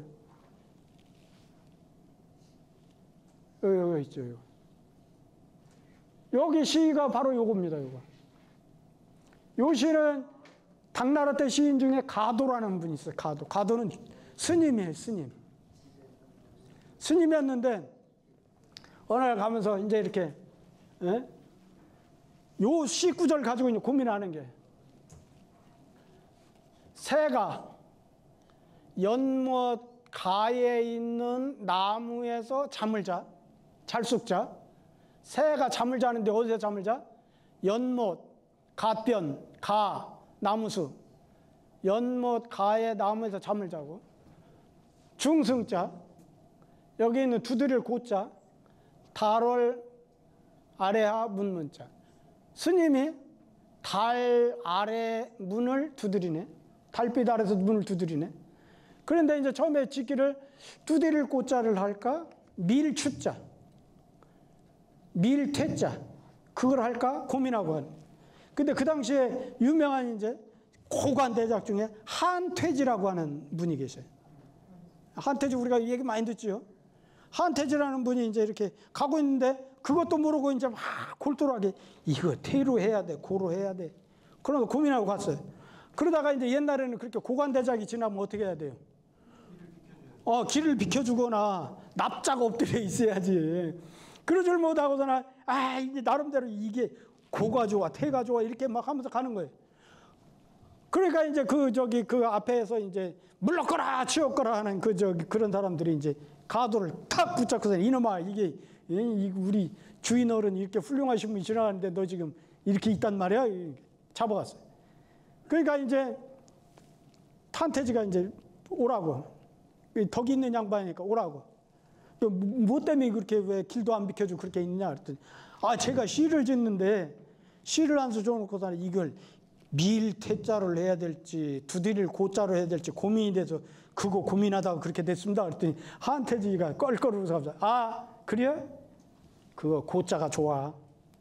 시 분위기상 미는 것보다 중이 달빛 아래에서 문을 이렇게 민다 하는 것보다 달빛 아래 문을 톡톡톡 두드리면 운치가 있고 더 좋잖아. 더 좋아. 그래 딱 정해줬어요.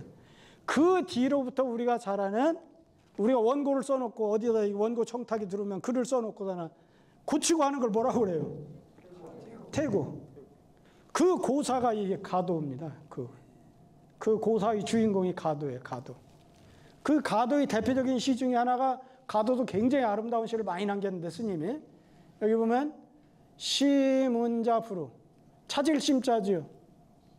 우리가 절간에 가면은 그 절간 그 밑에 그림 중에 소를 그려놓고 사람을 그려놓고 그렇게 하면서 이렇게 가는 그림을 뭐라고 그래요?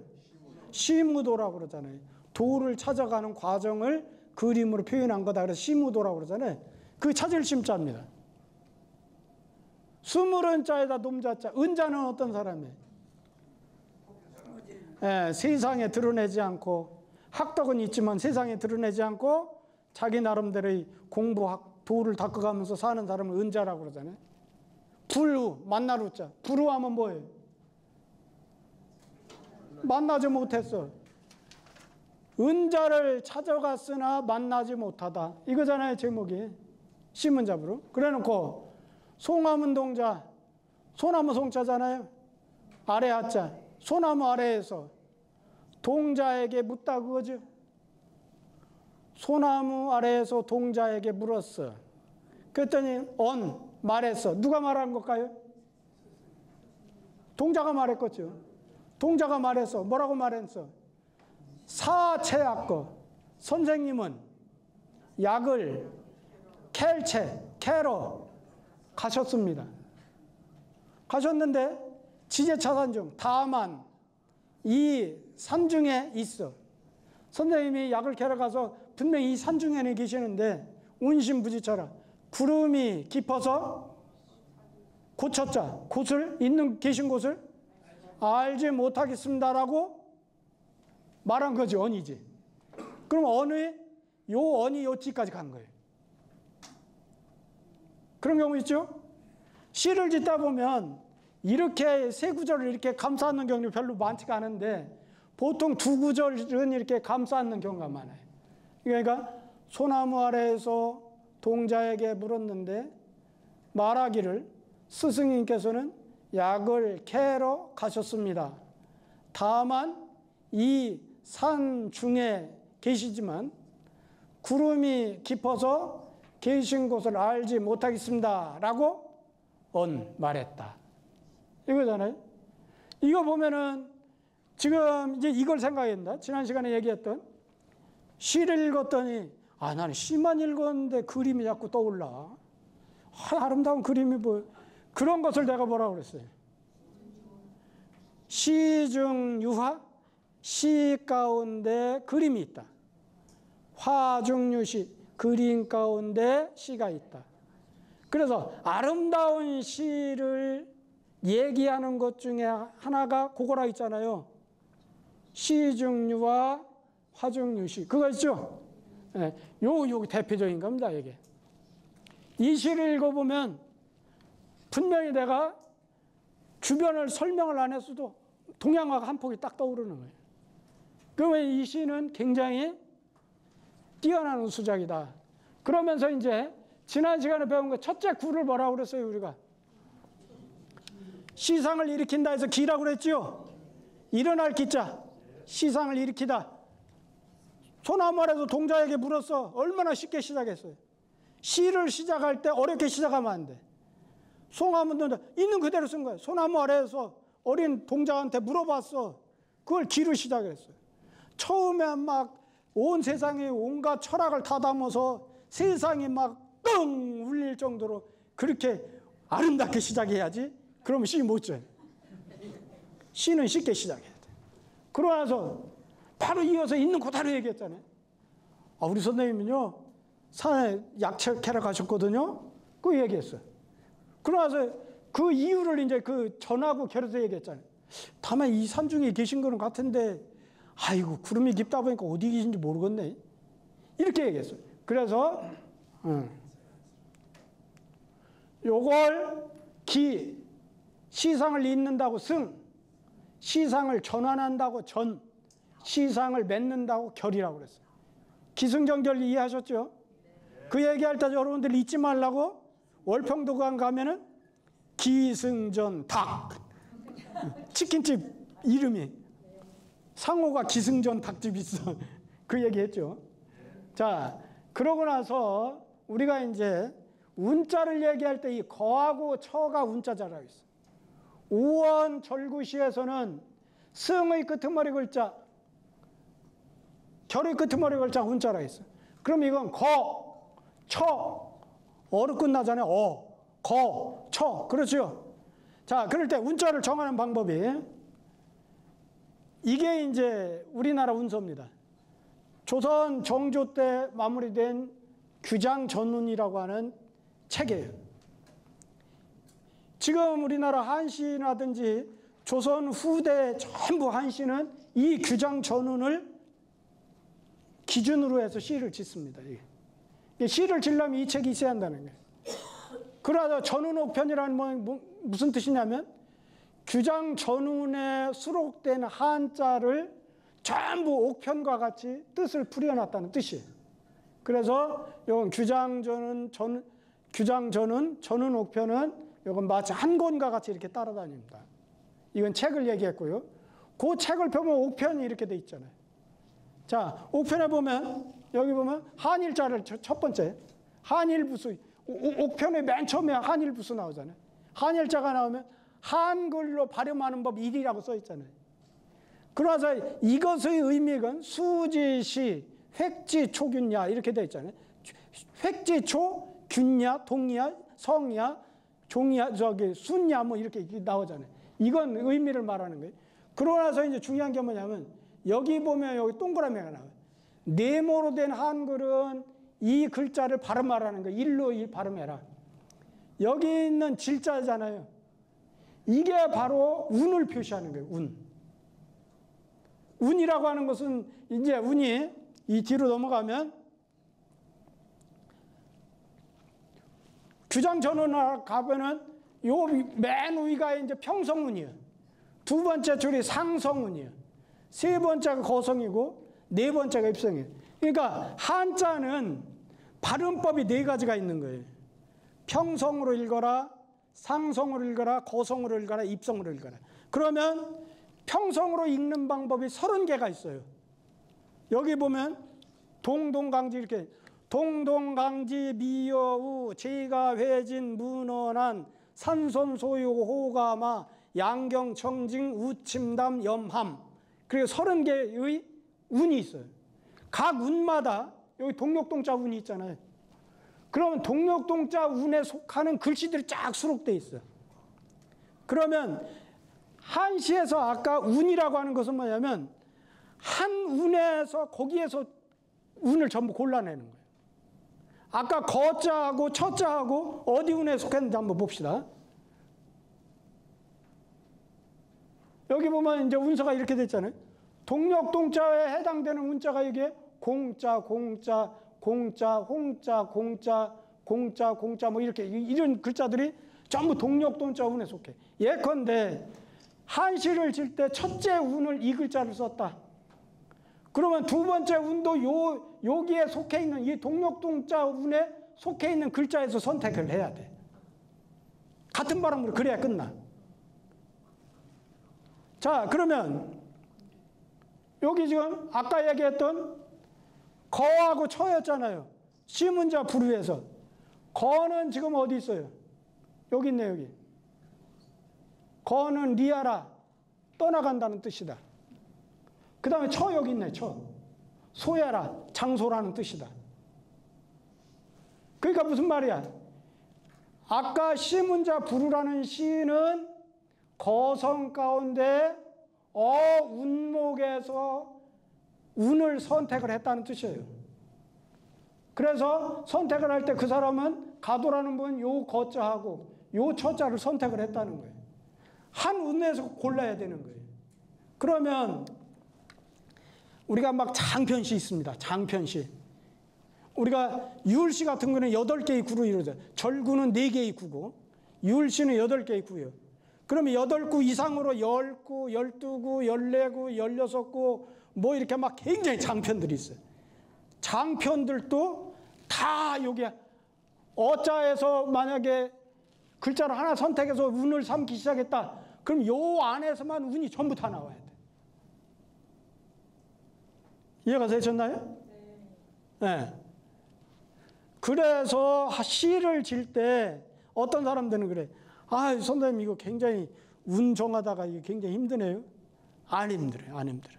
실제 저 보면 우리가 초등학교 다닐 때 그거 하잖아요.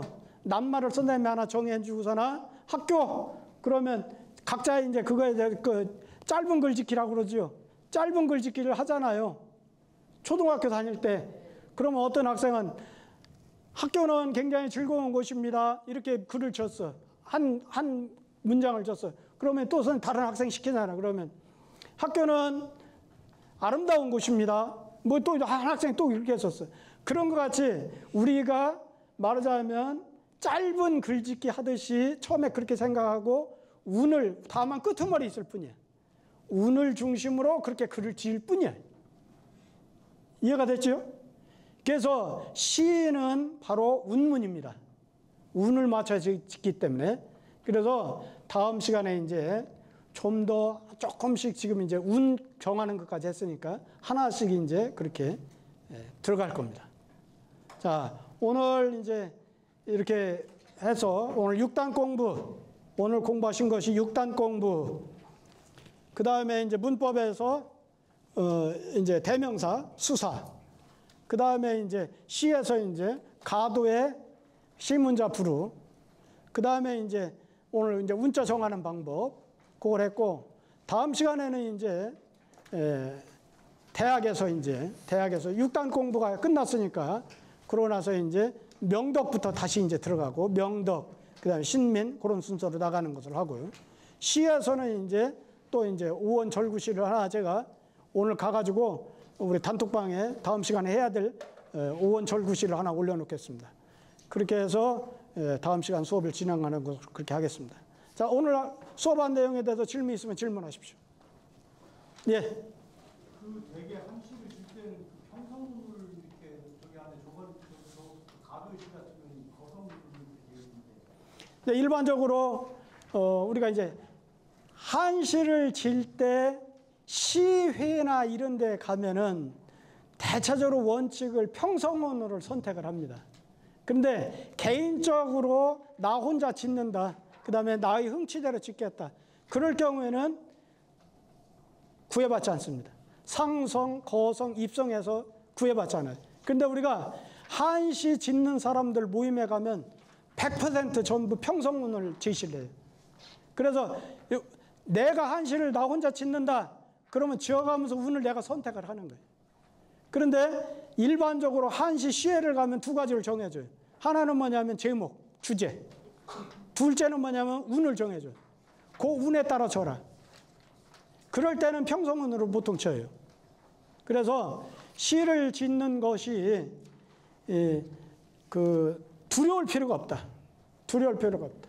우리가 여러분들이 이제 여기서 배웠으니까 이제 한시를 이제 한 수씩 나중에 표현할 수 있어요. 처음에는 이제 어색하지만 그래도 자꾸 도전하다 보면 여러분 잘 질 수 있습니다. 지난번에 얘기한 것 같이 한시는 공부 학문이 많이 쌓였다고 잘 짓는 거 아니에요. 그러면 태계선생, 율곡선생 제일 잘 짓어야지. 율곡선생, 태계선생 시를 최고 잘 졌다고 하질 않아요. 시인의 눈으로 보면 그런 타입이에요. 어린애가 진 시도 아주 명작들이 나와요. 예, 중국의 당송팔대가들이 시를 잘 짓는다? 잘 짓죠. 근데 우리나라 시를 중국 시에 떨어진다고 보지를 않아요. 우리나라의 시의 품격이 대단하다고 봅니다. 그래서 그것을 고려시대나 조선조 초기에 중국의 사신단을 파행하잖아요. 파견을 할 때 그 속에 그림 그리는 화가도 들어있고 그 속에 시인도 들어있고 문사들이 들어가요. 그러면 그 사람들이 중국에 가면 중국 사람들 달려들어서 시 한 수 지어달라. 그러면 거기에 남겨놓은 그 시들이 우리나라를 빛냈다 그래서 나라국자, 빛날 화자에서 그런 시를 국화시 그럽니다. 우리나라를 빛낸 시라고. 중국인들이 그렇게 좋아한 거예요. 한국 시인들이 와서 그렇게 시 한 수 남겨놨다. 그러면 그게 아주 가문의 영광이 되는 거예요. 그럴 정도로 우리나라 시를 굉장히 높게 받고 우리가 잘 아는 난설원의 시는 베이징 중국의 종이값을 올려놨다 할 정도로 난설원의 시는 그 동생 허균이 누나가 죽은 후에 그 시구를 모아가지고 시집을 만들었는데 명나라 사신이 와서 보고서나 이거 나 좀 달라고 가져갔더니 중국인들이 너무 좋아해서 그것을 요즘 말로만 출판해 가서 장사를 해가지고 너무나 책이 많이 팔리고 하다 보니까 종이값이 그냥 폭등을 했다고, 지가를 올려놨다고. 그럴 정도로 우리나라 시인은 그렇게 유명했습니다. 앞으로 여러분들도 할 수 있으니까 그렇게 저하고 하나씩 하잖아요. 그럼 나중에 이제 우리 끝날 때쯤 숙제로 시 한 수씩 제출하는 겁니다. 자, 오늘 수고하셨습니다. 고맙습니다.